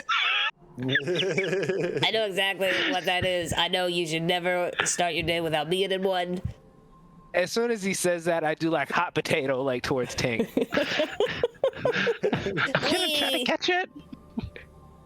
And if you don't have a toothbrush, a candy cane will work in a pinch. What? I'm the Oracle of Good Advice. Hey, you look like you know a little magic. Did you know that you can recover up to 3 spell slots a day by staring at the sun? Big wizards don't want you to know it, but it's true. I'm gonna put you in my bag where it's safe. What's up, new friends? How you doing? Hey, did you guys know that you can totally haggle with witches? That's why they call them hags. Is it talking with the things in my bag? Yeah, you hear them all like, oh, go on, that's fascinating. Ooh. Teach us your ways. No. You just hear muffled in your backpack. Yeah, no, giants are a good addition to any book club. I'm going to almost look like I hawk a loogie and just do like a firebolt and just hawk down the hole to see how deep it is. Looks like about 20 feet deep. Okay. You said there were stalagmites nearby I could use as like an anchor for a rope? Is there are. Okay, I'm going to start to do that. Tie it around, make sure that it's firm and secure. Is there anything identifying the dwarf that's dead? I mean, he has mining gear and stuff. I didn't know if any of it had. Yeah, make an investigation check. Sure. Oh, no, wait, GOG, what was your investigation check? It was pretty high, wasn't it? No, Oh. it was 6. Oh, okay. Yeah, go ahead. I'm on it. Make an investigation check. That's a 20. 20. Yeah, you can sense this poor soul's DNA. You notice he has a pretty well polished brass belt buckle on it with the initials TD. Nope, wait, TR. Yep. Okay. Tally, could you take his belt buckle so I can bring it back to Gundren? How about on the way out, we bring the whole body? Yeah, but what if it's gone when we come back? I mean, it looks like it's been sitting here for a week or so already. Listen, there's been a lot of really weird stuff happening around us. I want Gundren to know one of his brothers is. Are you afraid? Right? Are you afraid to take him off his pants? Oh my goodness! I'll walk over. I don't really. From your That's backpack, you not- hear, Solid plan, bro. In one swift motion, I pull it off to its a little snap. Here you go. Okay. Thanks. I'm gonna walk over and place 2 gold coins over the fallen dwarf's eyes. okay.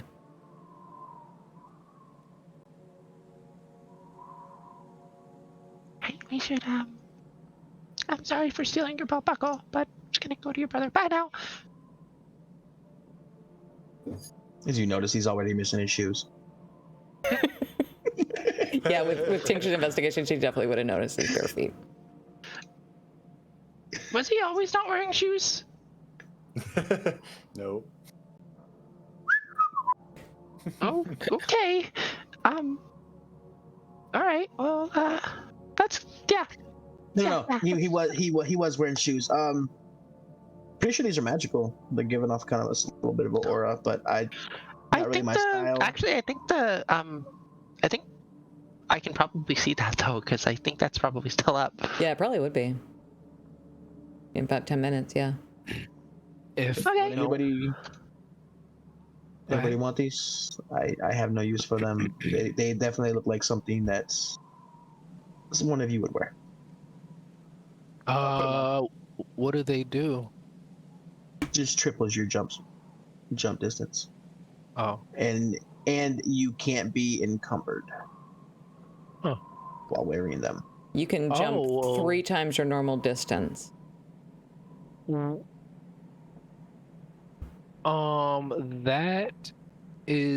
That'll be Those will help when we bring the dwarf's body out to help whoever's carrying him.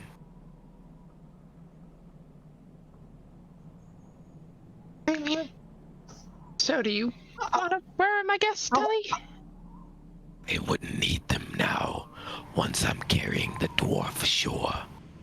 Tell you what, I'll hold on to them until you decide. So we figure everything out. Let's just get through this cave, find what we gotta find. Hopefully, his other brother isn't dead. I mean, if I can use them now, I guess. Oh, They probably would need attunement, but after your next long rest, they'd be working for you. Oh, okay. I mean, if I'll hold on to them for now, I guess. take them. Okay. all right. If no one stops me, I'll proceed to like have that rope tied and start to climb down. Okay. I'll follow him. Because Brigalatar secured this rope pretty well, I'm not going to make you guys roll for it. As long as you go slowly and carefully, you should be able to get to the bottom of this pit. No problem. Peeking into 2 different directions, you can see on the map, you see 2-2 and 2-3. They're just going west and east, but you can't really tell what's beyond that in the dark. As I have low Thane here, I'm gonna tell him. Listen, from our past fights, it seems you and I are both front lines. I think we should be a little more careful, but in this cavern, it's going to be hard for people to get around us to our ally. Yeah, we can hold the front. So once we hold the front, we'll make it a good fight. I'm just trying to let you know, like, add a character that, you know, we'll try and have a little bit more strategy, but once it breaks out, hopefully we can bottleneck them and, like, me and you will be front lines while everybody else can bombard them with spells from in back. But, that's just a little bit of strategy I would try and talk with you before you turned into a bear or a wolf and couldn't talk too much anymore. Excellent. Okay. As you all make your way to the bottom of this pit and are deciding which direction to go, you hear again in the distance this booming, echoing crash of a wave somewhere in the distance, just reverberating off the stone walls around you. Where would you like to go? I'd like to go towards the water. Naturally. You have a hard time telling where it's coming from. If you had to guess, it might be closer to where it says to 3, then to 2, but you're not completely sure. And What is your familiar tincture that you never told us? I didn't really think that far, to be perfectly honest. Butterfly. It has to be what's on the list, doesn't it? I DM mean, discretion. it can't be a lion.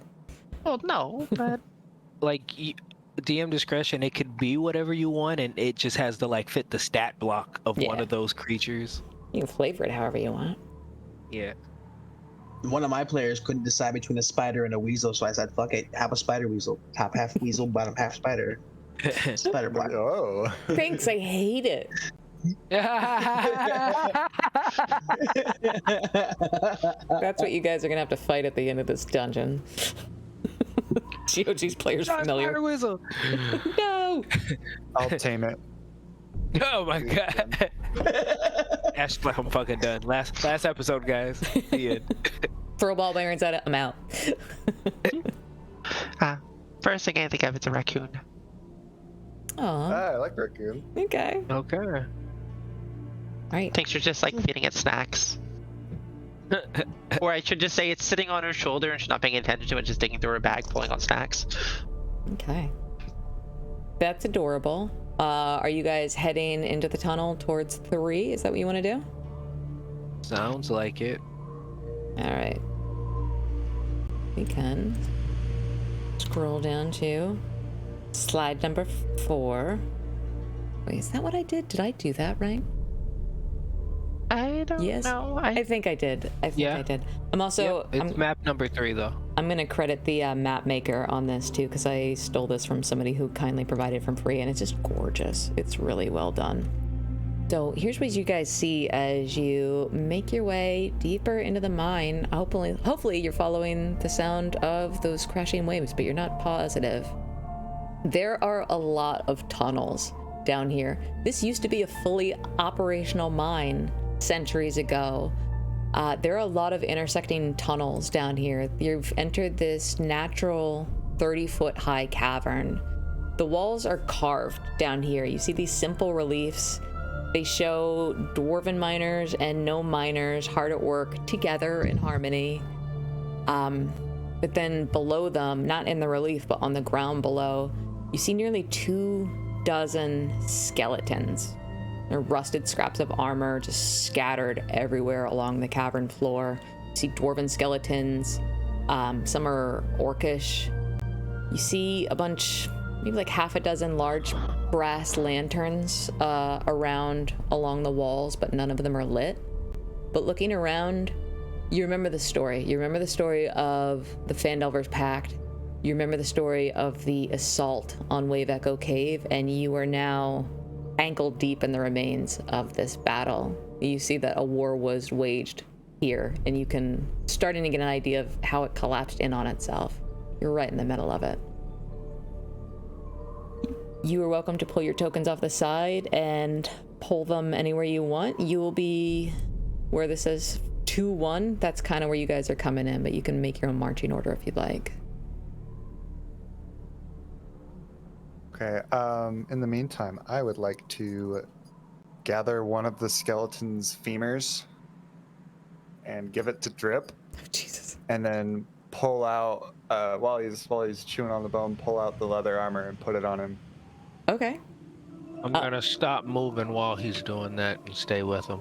With your mouth open. Yep. I like to think he like breathes the fire through his nose, so he's not just walking around like.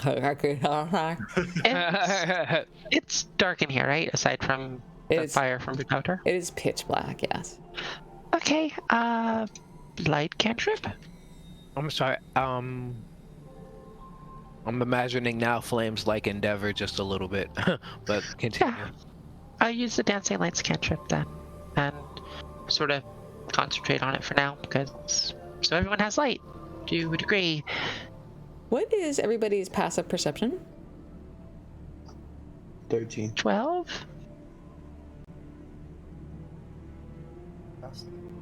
Yeah. You said perception? Yeah, your passive perception. Oh, 9. 14. 14. Was anybody higher than 14 or was Lofane? Lofane was the highest. Okay, let's do a couple things. I need someone else to take a turn rolling a d20 for me, please. Can I do it? I did one earlier, so Yeah, he try and share the load. That's a 4. All right, you're grounded. Don't worry, I'm sure everything will be fine in combat. There's no good rolls or bad rolls. There's just... This is a strange place. Consequences. Yeah. They get people killed. So as you guys are dragging your tokens on past where you see 2-1, you can kind of put yourself where you think you should be. Oh, you already did. I'm looking at the wrong one. I'm sorry. Okay. The room illuminates as soon as you set foot into it, almost as though something magical in this place is responding to your presence in a very strange way. But something beautiful happens at first. You see this glowing light. Tincture, you had the light cantrip ready to go, and as you cast it and illuminate it forwards, something almost responds to the light itself, and you see these little fireflies appear. Beautiful, just gently blinking on and off around you. They don't look harmful. It's just kind of nice. It makes this spooky cavern seem a lot less spooky, and you can shine your light around as you look, but they're just filling the area around you. How big are they? They're fireflies. They're regular fireflies. I'm gonna sneak up to one and catch it in a bottle. Adorable. You can do that. You don't have to roll for that. There's so many around, you can find a firefly. The other thing that happens as you do you still have your light cantrip up, or are you just letting them? Yeah. Okay. Lofane, you see this as Tincture's hand with the cantrip, like the light cantrip, is illuminated, and she catches a firefly. It shines up to the ceiling, and you are the only one to notice, Lofane. There's something hanging up above. At first you think it's bats, but you noticed it so quickly you realize it's some kind of grotesque combination between a giant bat and a mosquito. And Weasels. and they dive at you. I need everybody to roll initiative. Oh no. Oh yes. Oh, please don't be what I think it is. Oh. I get a 9. This is gonna be awesome for me and not you.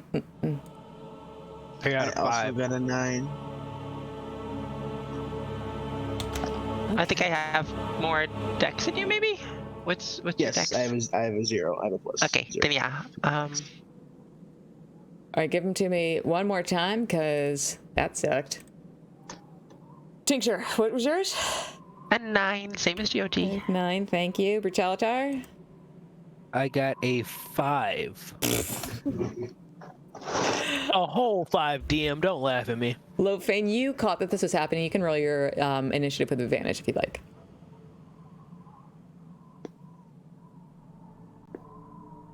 I got a 12. Oh, okay. Do you want to roll with advantage, or are you cool? I'm good. All right. And let me roll for these guys. And let me make this happen real quick.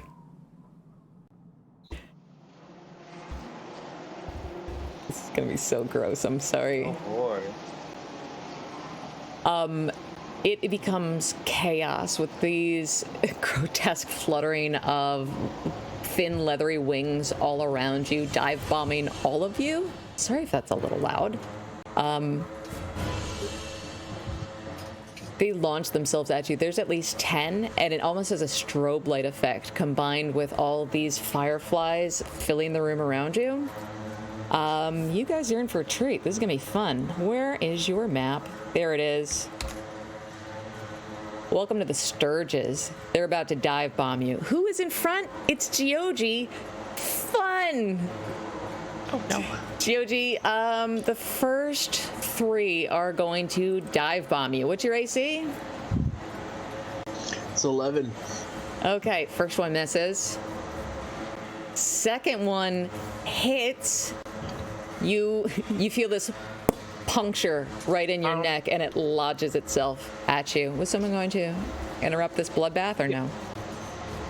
Yeah, I have an ability that I can use. I can manifest wings to try and wrap around an ally.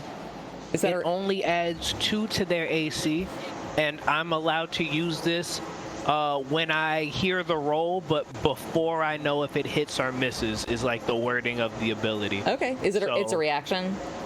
Yes. So in the future, it kind of matters for me to sometimes hear the number because I may be able to help GOG.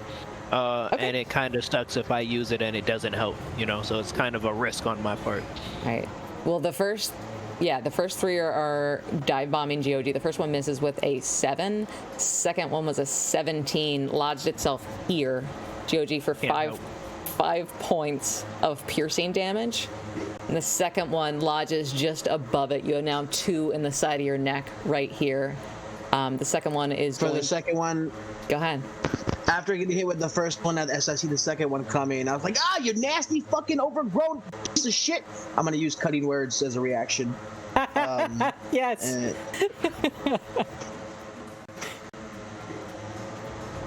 Nope, still hits. Still hits. They don't just take damage, because I would love it if you just hurt their feelings to death. Yeah. All right, the second one is going to hit you for 3 points of piercing damage, and now they are lodged directly in the side of your neck, my friend. The next 2, God, these guys killed their initiative. Next 2 are going for you up top, Brutalator. No, next 3, fun. God, I love Dungeons and Dragons. Here we go.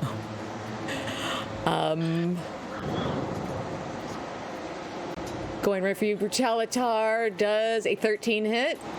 Nope. Does an 8 hit? Nope, 19 AC. 17. Pink, pink, pink. All 3 of them pop right off you, but let me move some of these guys closer here. 1, 2, 3, 4, 5, 6. Bringing us to Lofane. So 2 are lodged in GOG's neck right now. The rest are flying around. It is an action to remove one from you or a friend. Okay, well, I'm going to hit the one closest to me. I'm going to cast Shillelagh. Okay. And swipe at it with my quarterstaff.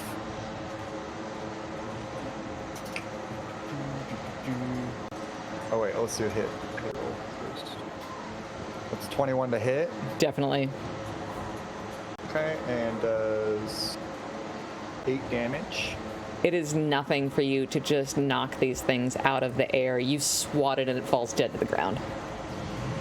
Excellent. And then Drip is also going to attack one if it's within reach. Sure. Okay. He's with his buddy, so he gets advantage. Shit. +3 to hit. And did we decide what his additional AC is with the leather armor? I think it's +2 for leather armor.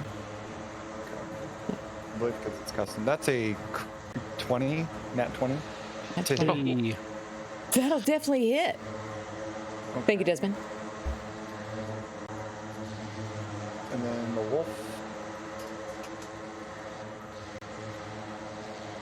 Oh shit! I have the wrong thing up.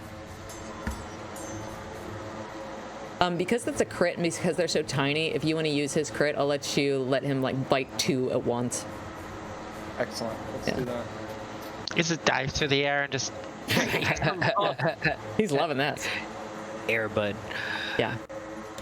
Yeah, they have 2 HP. I'm not gonna make you roll for damage. We're just gonna. He can just. Knocks both of them. Yeah, he can have both of them. He can eat them or spit them out, whatever you want.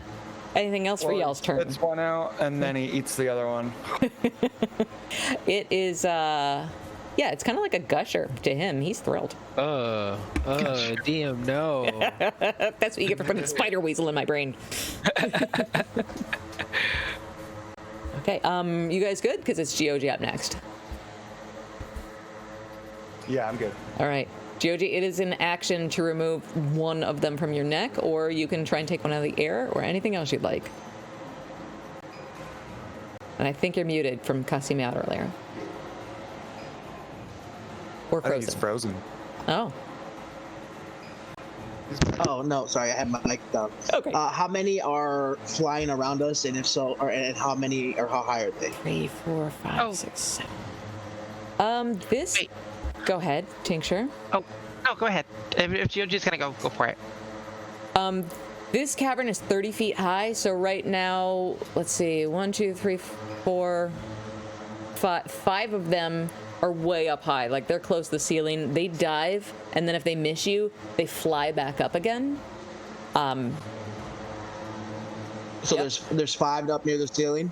Yes, and there's 2 attached to you right now. Yeah, I'll deal with that later. I'm gonna pull my draw out off my side, and I'm gonna tilt it upside down, aim it upwards, and punch it.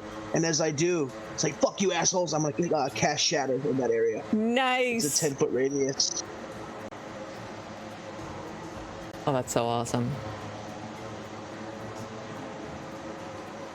So it's a con save, Oh, okay. We can definitely do that.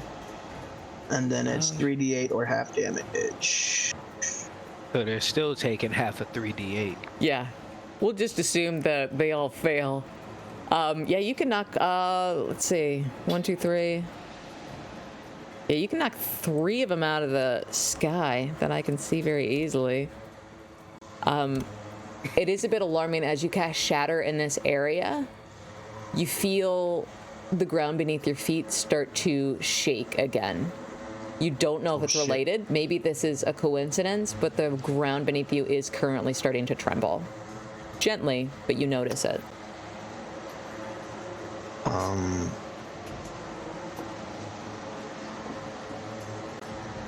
That's all I'm doing. Okay. Actually, I think we probably took that one too. So there's 2 attached, and there's 1 in the air, about 30 feet above you, Tincture. What would you like to do? So you said there's 2 attached to Geoji? Yes, and it is a full action to remove 1. I have a question. Okay. If I shock and grasp one of them, will that hurt Geoji? How does shock grasp That's a very work? good looking question. Shock and grasp. Lightning spreads from your hand to deliver a shock to your creature you try to touch. Make a melee spell attack against a target. You have advantage on the attack roll if the target is wearing armor made of metal. On a hit, the target takes 1d8 lightning damage. It can't take reactions until the start of its next turn. I would say yes, that probably would shock Geoji because these creatures are pretty small and it's attached to him. And also, you can use will shocking grasp a bonus action or no? It's just an attack. Okay, so Just an action. if you're gonna burn an action, you could just swat it off him. But if you're trying to kill it, then yeah, you could do that. And also, Geoji might take a small bit of damage. He'll take like quarter damage. Done.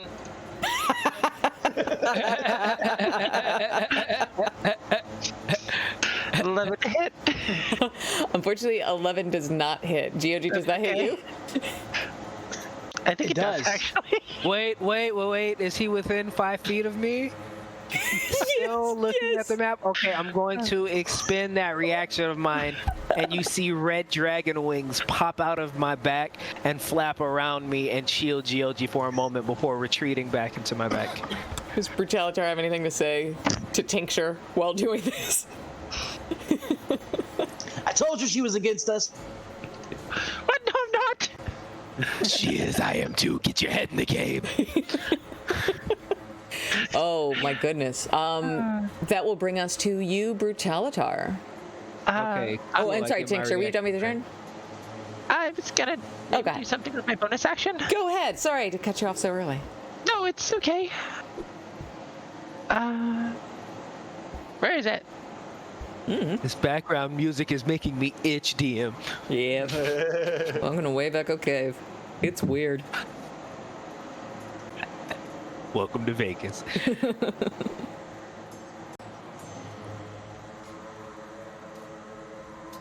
I thought Find Familiar could do something, but I guess not. Okay. I think that's just a homunculus servant. So, yeah, I mean... I'm not gonna do anything else. Okay. Oh, I'm gonna hide. I like to do that. Yeah, you do. Okay, you are welcome to hide. Brutalitar next to you. GOG still has 2 of these creatures embedded in his neck. And there is one looking like it's getting ready to dive bomb one of you. You're not sure who. What would you like to do?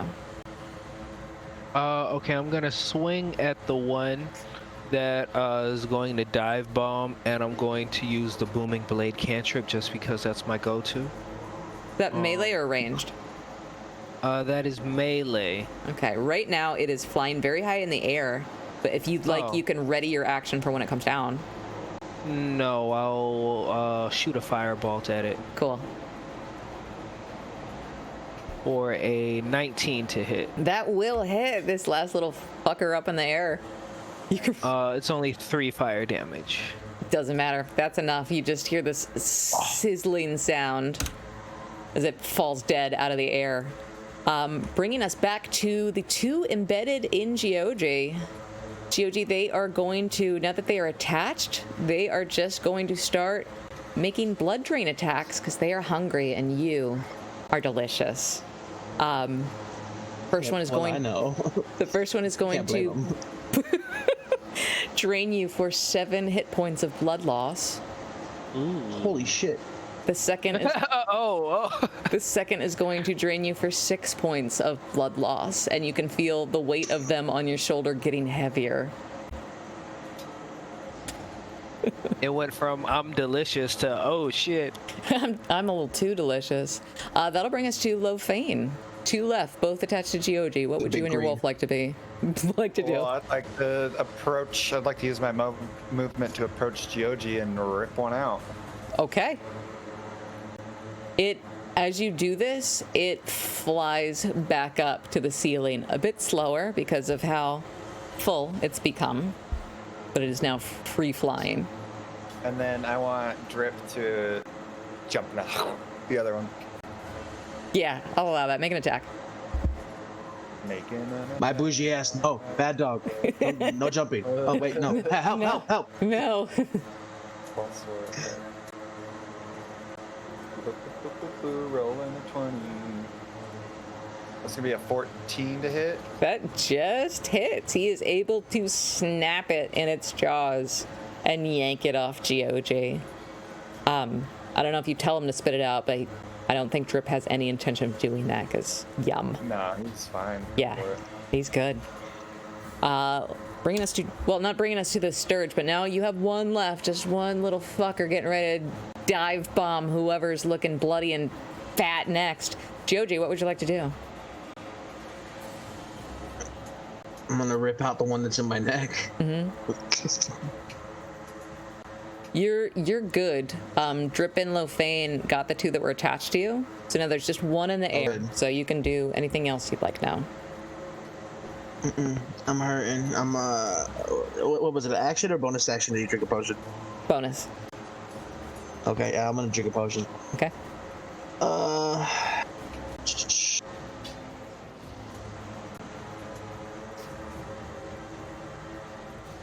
Oh, that's better.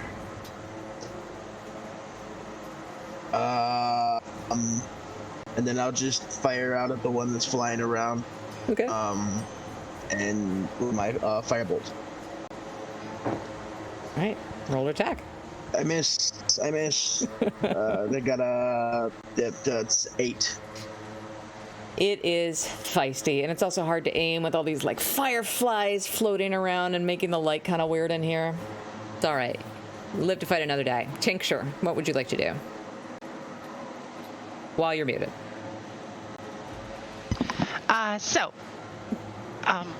I am going to use my familiar, because it has been addressed that apparently if I have the familiar take a help action, I can attack with advantage. Yeah, you can. So I'm going to do that. It's going to be a very comical thing as like the raccoon just like fiddles in my backpack and like pulls out like I would also like to point out. tell me aim. My crust. Tincture, you You're a goblin. You stayed anywhere from 3 to 3.5 foot tall. The average raccoon is up to almost 3 feet tall. The raccoon is about the same size as you. The raccoons aren't 3 feet tall. They're up to 30 inches tall, 30 inches long. They're like That's little almost- toddlers, yeah. Yeah. Okay. Well, they're that's little fair. toddlers. That it's like it's awesome. It just looks It's like, like your riding- friend. It looks like you have a sidekick, quite literally. Yeah, yeah. great. Like Rocket Love it. Raccoon. Here, I'm here for it. Me too. Well, that is a 19 to hit. Holy shit.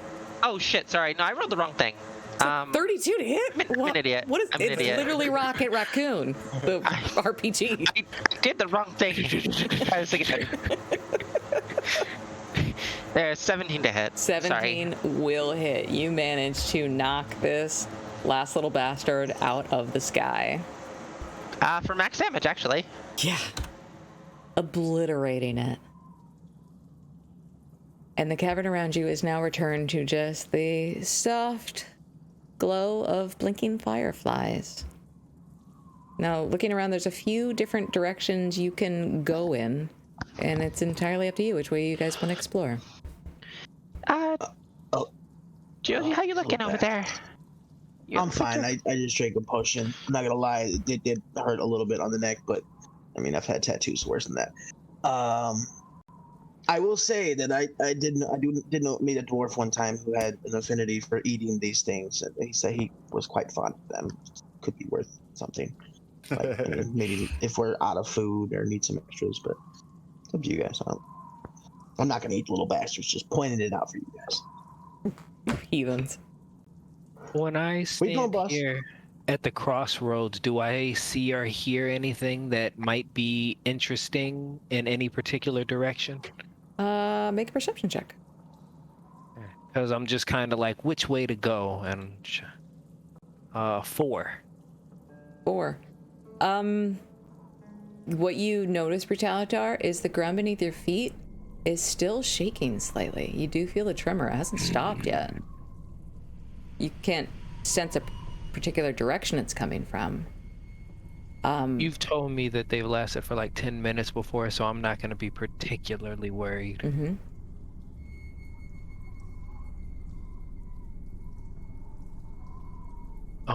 Anything interesting from any direction, or does it all pretty much look the same? Let me see. You see 2. This isn't really the east, but where it says like 2-8, you sense there might be something like a soft glow. Like even without your dark vision, you can kind of sense something glowing in that direction. Other than that, this looks like just a lot of tunnels. Like you're in a retired mine. There's a lot of tunnels down here. There's a lot to explore. Anybody else is welcome to make a perception check if you're looking for the same. Gonna go up north here a little bit and just sort of listen up here. Mm-hmm. There seems to be a lot going on up here. Yeah. A seeing tank kind of go that way. I'll head that way. I saw a glow to the east. That's okay. I got a 15. 15. Ooh, When you- what's that pretty like? When you strain your ears, you do hear maybe shuffling sounds. You're not alone down here. You already know from the Sturges.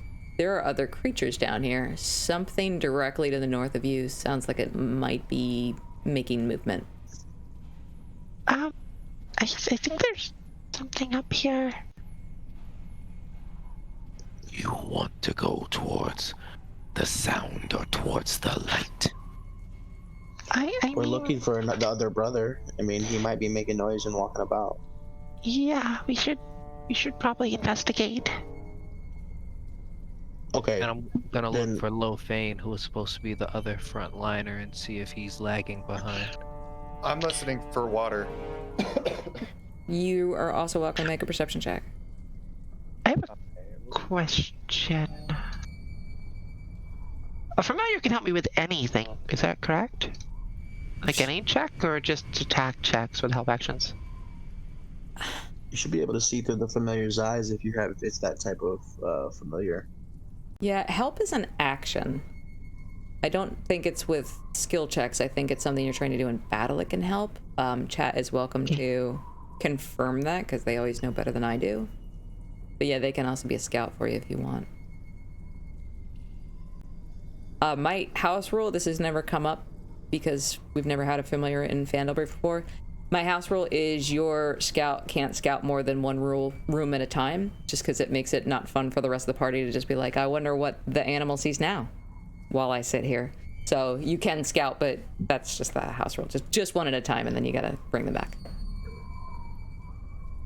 Listen, my innocent raccoon familiar off to go die somewhere in a hole? No, it's gonna stay with me. Thank you. Don't get attached. Never get attached. I got a crit fail on that perception check with a 5. Okay. You notice that the trembling under the ground has stopped, and you are completely enamored with Drip, who seems to be having a pretty good time, like digging through the sturge bodies and just tearing them and throwing them into the air. It's a little distracting, but man, he's such a good boy. Okay. Well, I'll make my way over to the rest of the crew. Okay. Okay, where would you guys like to go? I mean, I know we heard the shuffling from over here. Do we not want to go check out that light that was down that hallway? That also might be other brother. I mean, Just throwing things out there. Why go deep in when he could be right there, right near the entrance, and then we could just get the fuck out? You know what I mean? Why put ourselves through the damage? He has a good God, point. it is so hard for me to play a character like this. Most of my other characters are gung-ho, go in, bang out. This guy doesn't want to fight. This is so hard for me to play. You have no idea. The other GOG. He's a lover, GOG! Sorry. Is it G-Roy? G-Roy. GOG Jenkins! Does it sound like undead or does it sound like people? I think you're better at scouting than I am. I mean, I can go investigate if you want. I guess. Just let me know if it sounds like, I don't know, enemies. Yes. Okay, I guess I'm gonna stealth around with a 17 and go peek in that room up north, since that seems to be something Brutalitor wants me to go do. Alright, Tincture. So do you want to listen at this closed wooden door? Yeah, very, very quietly with my tiny goblin ears. Okay, make a perception check. See, I'm great at stealth. Perception, not so much. Well, I can roll a 20. That's fine too. Oh, goodness. You do hear a bit of movement on the other side of this door. It sounds like a fairly small room. It's not a ton of activity. You hear... It sounds like faint crunching and splintering, maybe? No, with the 20, you would know that the sound you're hearing is gnawing. Oh yeah, it's just Gudrun's brother eating a sandwich. It's fine. It's a loud ass sandwich. Oh, you know what? Not to sound racist or anything, but most dwarves have like a need for alcohol. I'm gonna go ahead and put on my drunkard gauntlets and see if I can sense the direction of any alcohol in the area. I did give you those, didn't I? And you're fully attuned to them now? Oh, they were attunement? I didn't have that written down in the notes of them. Maybe they're not. And unless, I mean, I didn't see an actual... It's a couple days to get here. Oh, wait. It does require attunement. And you must spend one evening drinking in these gauntlets to attune to them. Have you done that? You've had them for a while. You did spend a night in an inn. I mean, we did. I can say that, I mean, if you say you did, I'm good with it. Yeah. Sure. Okay, cool. Yeah, Okay. that kind of. Yeah. Okay. Yeah, you would. The closest alcoholic... Did I say it's the closest alcoholic beverage or the closest inn? I think it says the closest. Bear tavern. always knows the direction of the closest alcoholic beverage. That's right. Yeah, the shopkeep said it was the local tavern, and then the item itself is alcoholic beverage. You get a sense. You get a sense that it's coming from the direction you came from. I have a question on that. Tink has alcohol on her. Is that going to interfere with those? Sure is. Yep, it's coming from right next to you. It's tincture. That item is useless. It costs a lot of money. How much alcohol does Tink have? She has a couple different. She had Gotta chug got it some all alcohol right from. now. That's what I was going to Gotta say. chug it all. So she had gotten some alcohol from the alchemy jug before she left, because she had alcohol when she had the nice little kumbaya drawing party, the hand painting party. Oh yeah. Yeah. So. Oh, well, I see what Dioge's doing in that he like kind of points over at her. And I'm like, why aren't you sharing, Tink? Gotta just look over quietly and just. Like, I'm right in front of the door. So. And then I'll just bow to her, just be like, proceed. She could do her thing, and then we'll find where the dwarf is. Is the door locked? Listening to Nundro eating a sandwich. Is the door locked? No. Just. Would you like to open it? I want to crack it open, Do you yeah. want to open it? Of course I do. Just want to crack it open gently. See what's in there. I mean, with the 20 as well. So you're holding still. You're just trying to crack it open and see inside? Okay. Yeah. Just want to see if I see anything.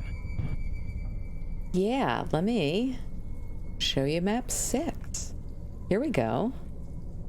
All right, pardon me as I make this rinky-dink thing work. You made all these beautiful maps. I can't not explore them. Thank you. I didn't make the maps, but I did crop them and put them into PowerPoint. So, Are we supposed to be able to see the other maps? Because I can see the other maps. please don't go down that far. Just like No. The.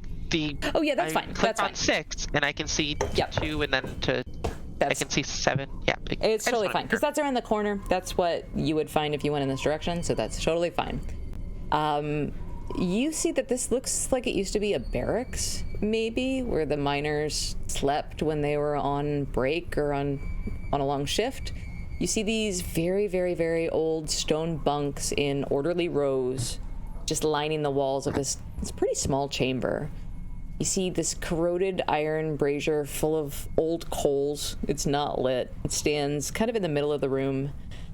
You see the bones, more signs of battle. Probably half dozen dwarves and orcs just lying strewn about the room, just clad in scraps of like armor and leather.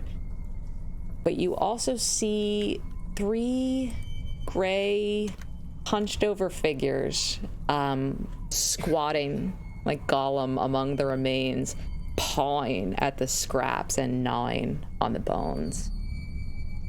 You just hear the cracking sound of century-old bones splintering in their jaws.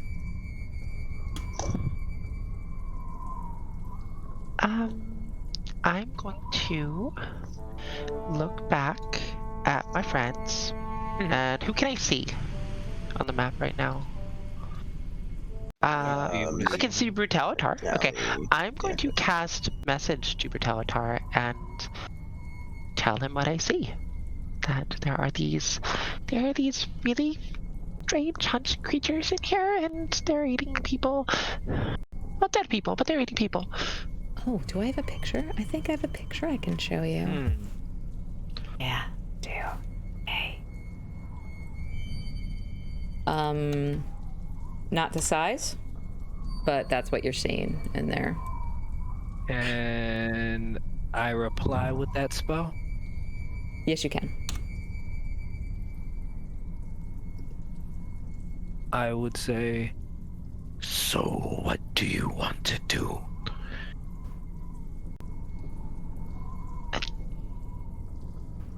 Why are you asking me? I'm not the person in charge here. Who's in charge here?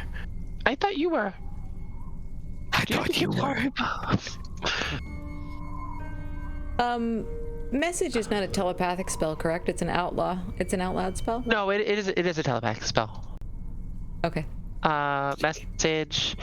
You point your finger towards a creature within range and whisper a message to the target, and only the target hears the message and can reply in a whisper that only you can hear. So you whisper the message to Brutalitar? Well, it says... Yeah, it says within range and you whisper a message. It's not being really sneaky. Okay. Can Brutalitar whisper? That's a really good question. I have a It's an honest question. I'm not. It probably sounds like I'm growling a little bit, like low mumble. But I'm going to reply back. If it's not the dwarf, then let's save our energy. Okay, just gonna back away then, very quietly with my really good stealth roll. Thank you. Yeah. Closing the door behind you or leaving it open? I'll close the door, even though I probably shouldn't. You said you had a really good stealth roll, right? What was it? I did, yeah. It's like wasn't it like a 20 or something? Let me see. It was pretty good. Okay. Yeah. No, I'm just gonna close the door. Everything will be fine, perfectly fine.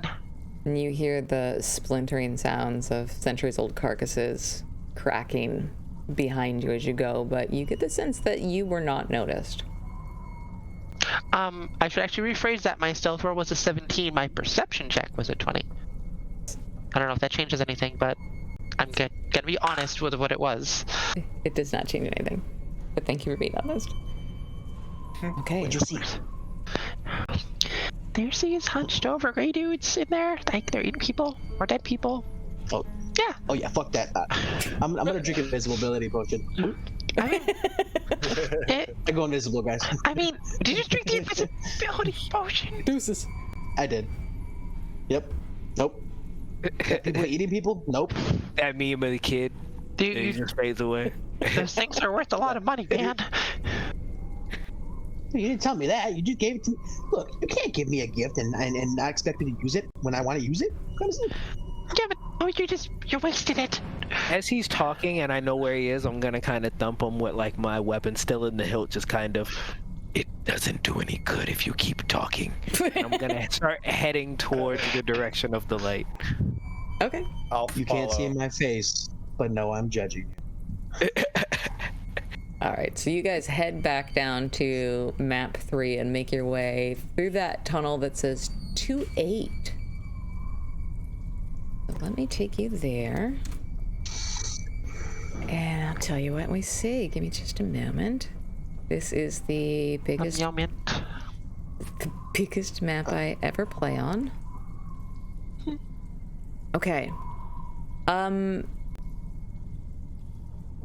You hear another crash of a wave distantly in the cavern, and it does ever so slightly sound closer than it was.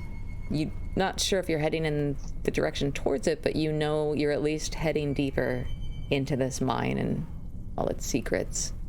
So this is an interesting part. It's not just stone in here. You see these dense carpets of weird fungi growth covering large sections of the floor, and it's got this bioluminescence to it. You realize now that's the green that you've seen glowing in this room.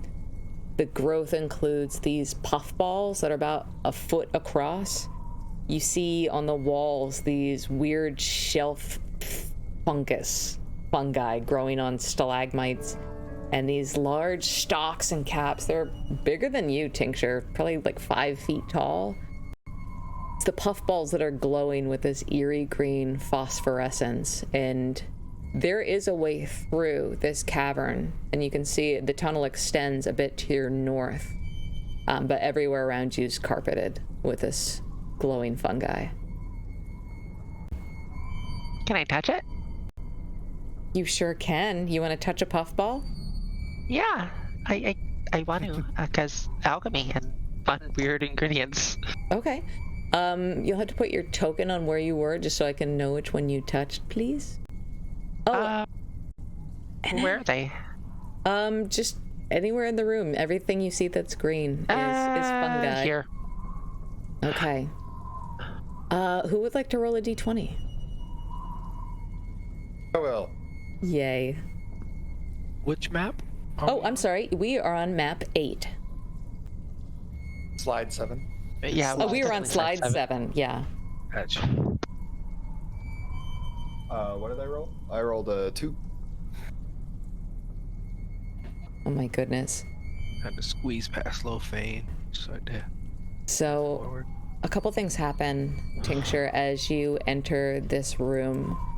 The puffballs emit these gentle spores, like a lime green, and it completely fills the air around you. You kind of wave it out of your face for just a moment, but you become distracted as you realize the walls around this room, as you enter it, again, responding almost to your presence, the walls have changed. It looks as though this one wall that was a shelf of fungi immediately erupts in flames, just roaring flames. There is no more stone now. It looks as though the wall has changed almost to like that pit that you guys rescued the little girls from. It looks like a portal into a fire plane. And if that wasn't strange enough, the opposite wall behind you has disappeared and shifted into a plane that looks like space, like endless stars. It becomes hard to hear over the roaring of flames in this room. That is very distracting from the fact that as you touch this fungi, you are now poisoned. That's not good. I'm gonna need you to make a Constitution saving throw. Sure. Am I good at that? Oh, I actually have. Well, we'll see what happens. Well, that's a 15. Okay. Let's see. So that is anybody else? You guys are all in here with her. Cool. I'm gonna need everybody to make a Constitution saving throw, please. If you're touching the green What's stuff. the radius on this thing? If you're not touching it, but I think Brutalitar at least, you're gonna have to make one, Yeah. please. I was staying near the entrance. Yeah, that's fair. Trying to listen to the water. Yeah. I was have a question to ask before I even go in the room, but she just did something, so now I definitely have questions. I love it. 23. 23. You are aware that these spores are poison, but you guys are okay. You're more just alarmed at the walls around you changing and opening up into planes that should not be here right now. But you're okay. Who had a question? I did. Does anything about any of this look fey in nature? Like, remind me of something that I may have seen before, or maybe be a gate toward to the Feywild? If you want, you can make a history or religion check.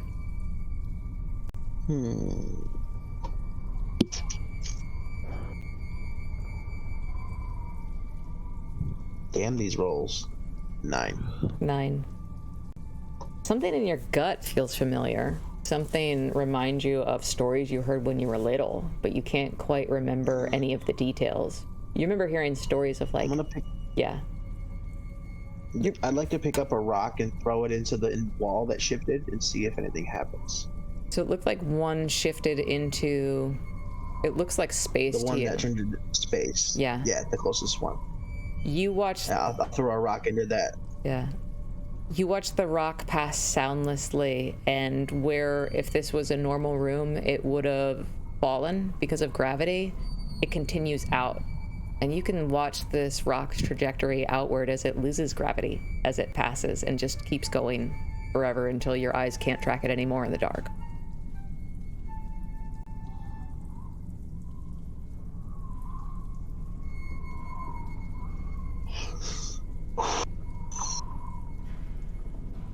How you guys feeling? I don't want to jump into the sky, thank you. I mean, That's not what I you can asked. if you want. What are you asking? I'm sorry. How are you feeling? You just got bombarded with noxious gas, I'm assuming. Let's hurry out of this place. I'm an alchemist. I get bombarded with weird crap all the time. Have you not seen all this weird shit that's been happening around me all the time? Yes, I still have it. I believe it's you that's causing it.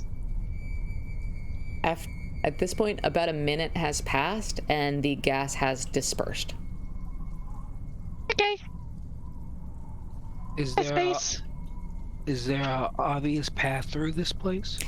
Yes, there is. To the north, if you can just get to the part that says 213, there is a clear tunnel out, and that's where the fungi starts to end. Okay. But is there a path from our direction where me and Lofane are that we could traverse that wouldn't touch any of the bullshit that they touched? No.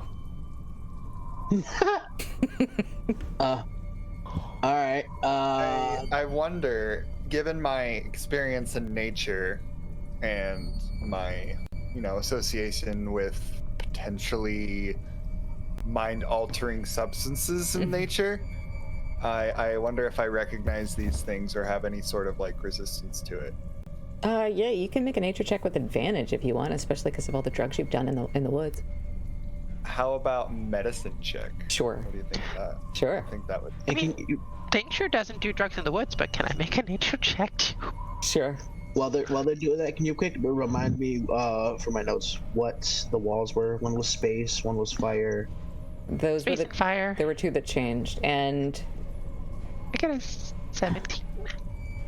Tincture, you would recognize the space. You would recognize that as the stories you've heard of the astral plane, not just outer space, like an actual honest-to-God portal into a different plane. What was the number of that roll? I got a 10. 10. Okay. And Tincture, did you roll as well? I had a 17. 17. Lofine, you're not really sure because there's just so many different kinds of fungi in this room. But Tincture, you recognize it now that you've walked through it. The puffballs, the big ones, are the ones giving off this sweet phosphorescent light. It was the carpet that you stood on that emitted this poisonous gas. Yeah, just avoid that down here, actually, where I'm standing. Whoops. That's fine. Avoid the Everything's ground? fine. Ground is lava, except not lava. Poison. Tincture, are you still standing in there, or did you make your way to the exit with Brutality? I mean, I haven't moved my token, if that's what you're asking. I don't want to make claims on what your character's doing, but if you're still standing there, I'm gonna need you to make another Constitution saving throw.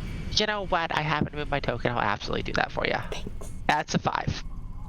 Oof. Okay, that sucks. Yeah, as you're communicating this to your friends on the other side of the tunnel, yeah, no, it's this. All of a sudden, poof, these spores re-emit again.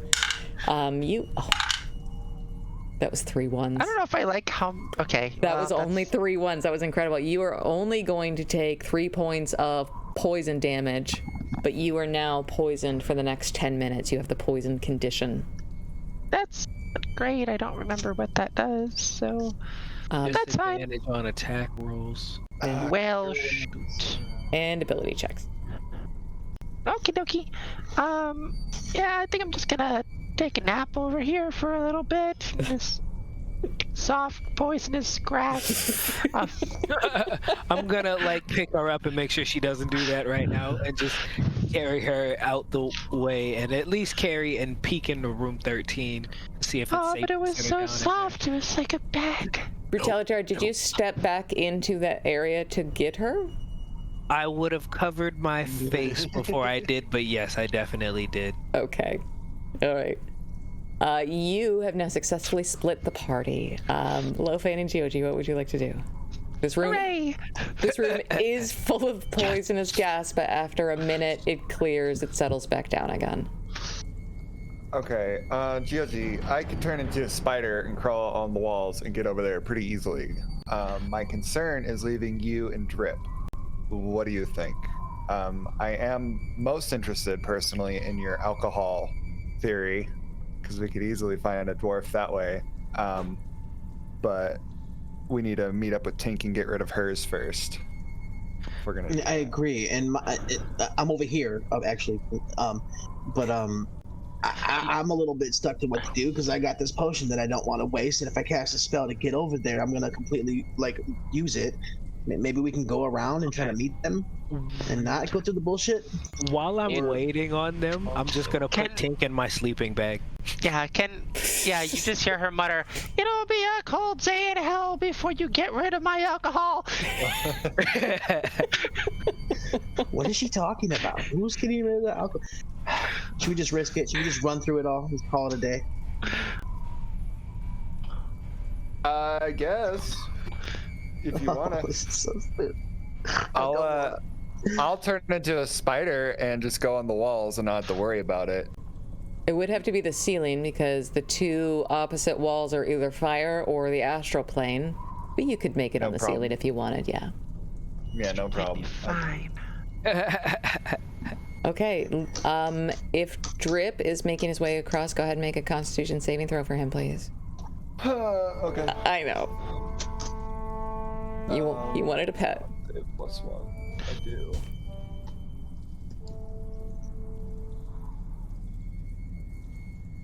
That's not a good looking. How'd he go? That's a 1. That's a crit fail. Okay, there's no crit fails on... Wow, it hopped back. No, it's full. No crit fails on saving throws. Doesn't count, doesn't count. How many hit points does Drip have?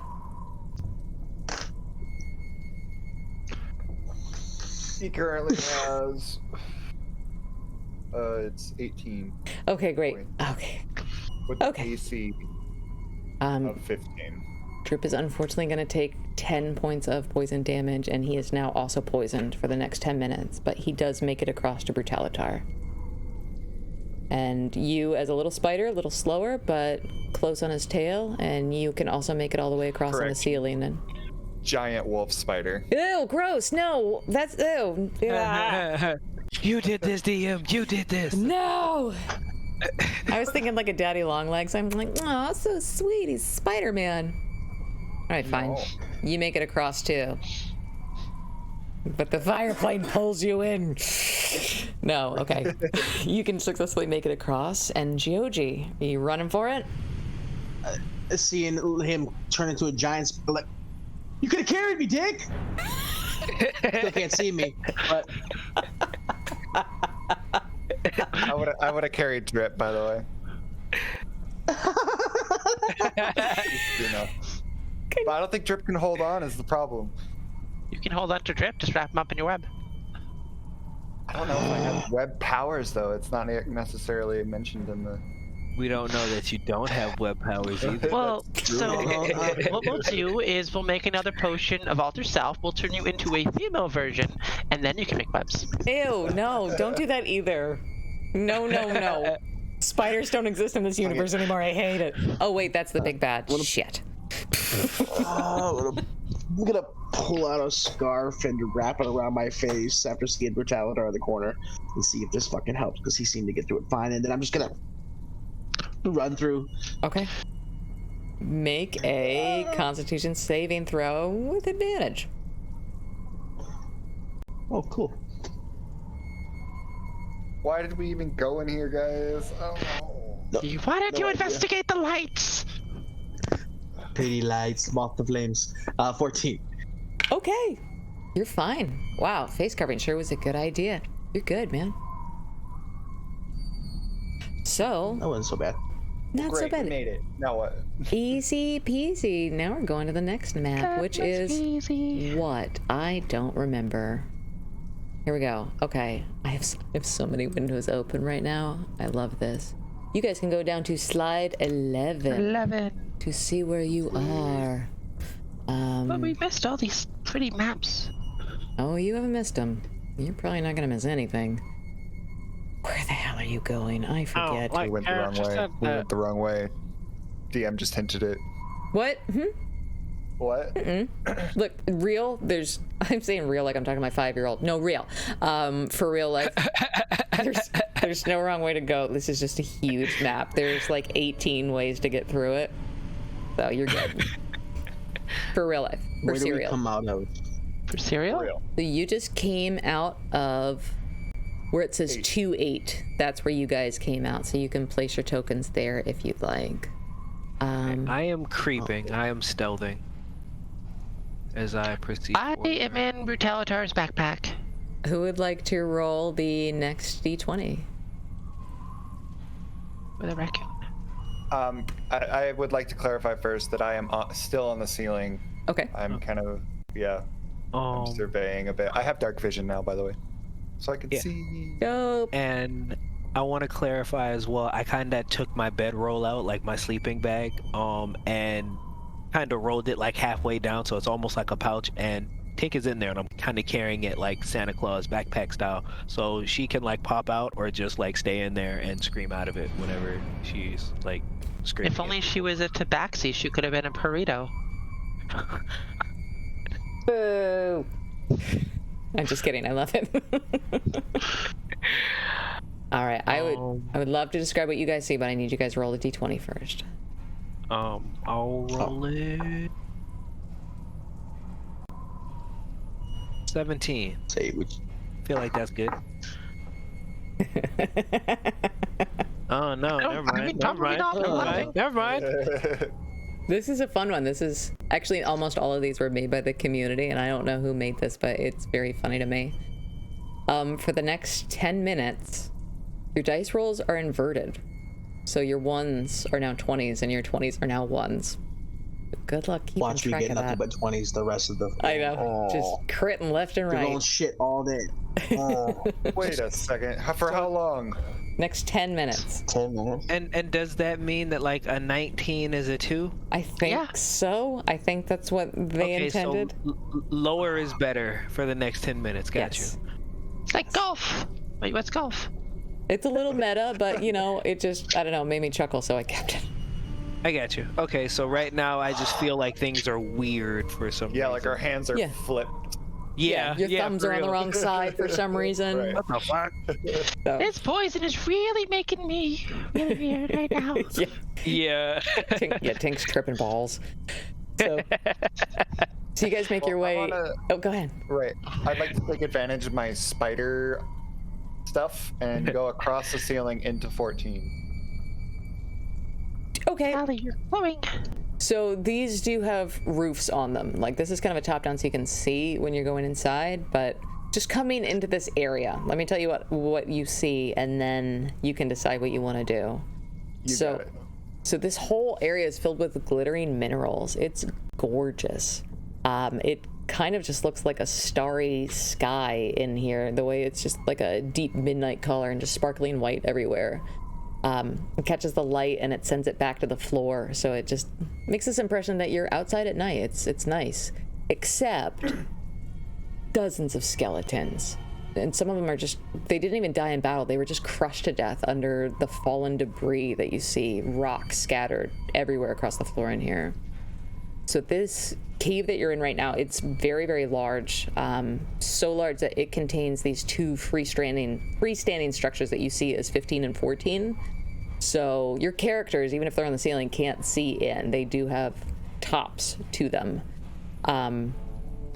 Each of these, they're like buildings, basically. They're buildings here inside the mine itself. They're proportioned for human use, whereas some of the things you've seen so far, like the doorways and whatnot, they're dwarf-sized.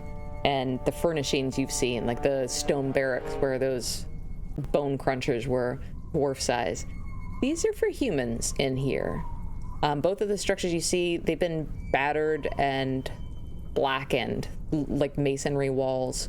And their double doors are just cracked and scorched, like there was a big fight to get into whatever these rooms are.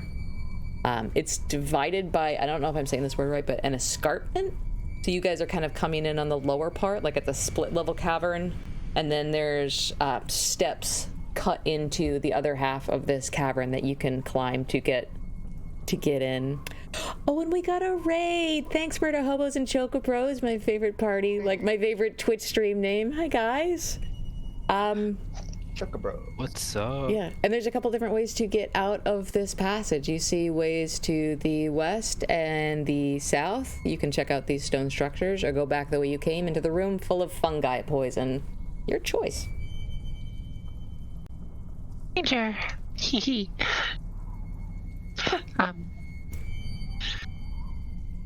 Are there windows in these structures? There are not, but there are doors.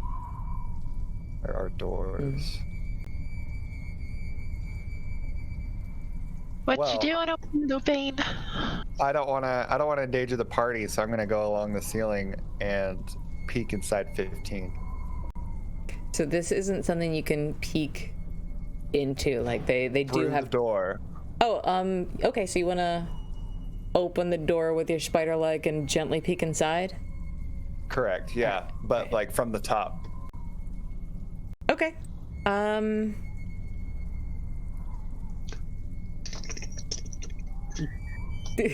Make a stealth check for me as your giant, As a giant dire wolf spider, whatever you are.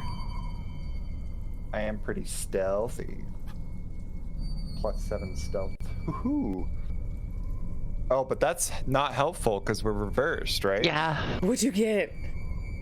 No, I'm wondering because I have +7. We're reversed. Yeah. So, oh. God. Oh, is that a -7 now?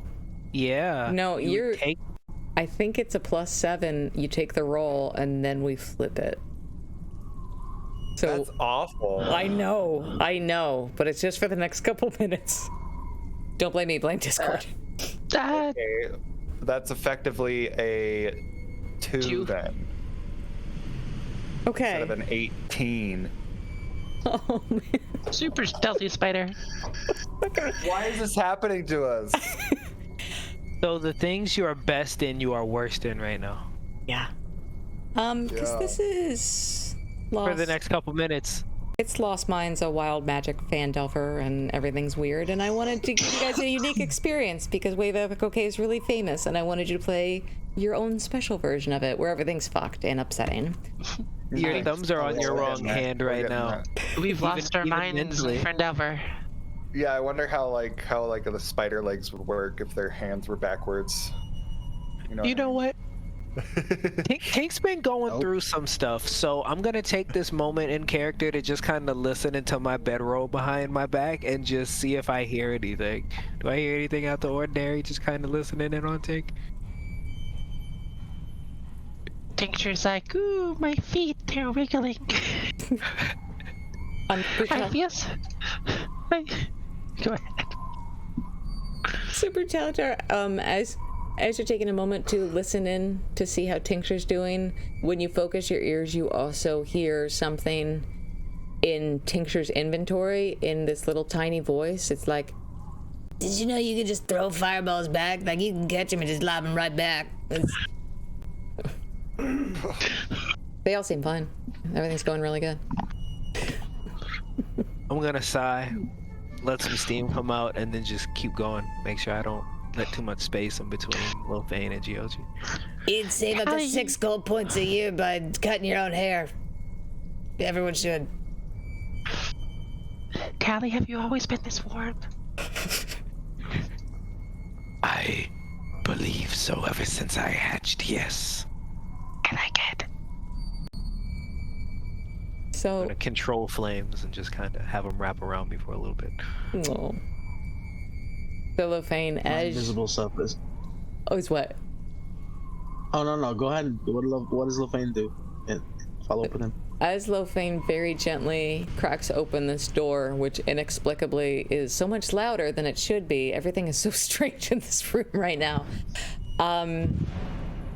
The first thing you see as you crack open this door, and however many eyes spiders have, you just kind of try and focus in the room. You can't see the room because what you see peeking right back out at you is a massive slitted eyeball floating up and down. And then this voice, you don't hear it out loud, you hear it telepathically in your mind. This creature say to you, "Hello." And that is where we're gonna have to call it tonight, I think. So we'll pick up right there next week, I believe. Yeah, I think so. I think that's a great place to end it. I think so. And maybe 10 minutes will wear off when you can get your normal dice back. Yeah, by next week. Yeah. Yeah, 10 minutes will have passed by next week. I'm so excited for what's coming next, guys. I hope I do it justice for you because you've been such awesome players for this campaign. So I really want to give you like a good final dungeon. I'm trying. Hopefully it'll be good. I'm excited. I'm really excited. Well, good, because while Lofane was doing that, my invisible self was opening this door to see what was inside as well. God damn it. Well, you know, your stealth rolls are now like ones because you're invisible for some reason. Oh. Oh, you're invisible. That's right. I Yeah. don't like the looks of that thing. I don't know how that's going to work. We'll figure that out next week. Well, add a character that's gonna be so fun to fight and kill. I don't think we're gonna be the ones killing it. We'll see. Oh my goodness. Got this. Thank you, chat, so much for hanging out. You guys are a blast. And thank you very much. There was a lot of people in the Discord that helped make this special Wild Magic environment table to make Way of Echo Cave extra bananas for you guys. So thank you, everybody who sent me their ideas and helped me put that together. Because also, honestly, you think the dice thing, you should see what they put in. This could have been way more fucked up. Like, Well, I'm the sure we'll shit they find put- it. I mean, We still have plenty of rooms to investigate. I I'm whittled it. damned if I'm gonna leave this place without investigating all of them. I whittled it down like a lot. I took out the weirdest bits, but yeah, thank you very much. If you haven't already, join our Discord. It's like the nicest group of people I look forward to speaking to, like on a daily basis. I love you guys so much. We'll be back next Saturday. We'll be getting to play on an actual Honest to God Saturday, and we'll confirm with Blue Pitch Gaming that we'll be playing Phasmophobia for charity on November 15th. Huzzah! Yay. And the 21st to see you play as a player. Yes, definitely come back. Don't come see Phasmophobia. Nobody wants to see that. But definitely come back Monday, November 21st to watch Marcel DM for the first time on Mates of Fate. I can't wait. Hey, It's going to be dope. Okay. It's like we always say here on Mates of Fate. Oh no, technical difficulties. That has literally become the catchphrase. That's what we always say. It's like we always say here on Mates of Fate. Are there any I didn't get to use for that pumpkin? Because the community also helped me write that. That I'll talk to you once we go off stream about that, guy. Oh, that pumpkin's coming home with us. I'm gonna put that shit in her lap. The community I'm making can. pie. He can. No, not the lab. My favorite one was, did you know you can recover up to 3 spell slots a day by looking directly into the sun? That's the bad idea pumpkin, basically. Like, the community put in... Hey, just don't want you to know that. A small awakened pumpkin named Thaddeus appears and only gives bad advice. I'm like, okay, let's do this. So, it's like what I say here on Mates of Fate. I don't know. Staring into the sun can help you recover 3 spell slots. Yeah. Did you know that you can get honey from hornets? Okay. That's Good night. Good night, everybody. Bye. Bye. This is one of the weirder ones. I love that. I like this one. This was great.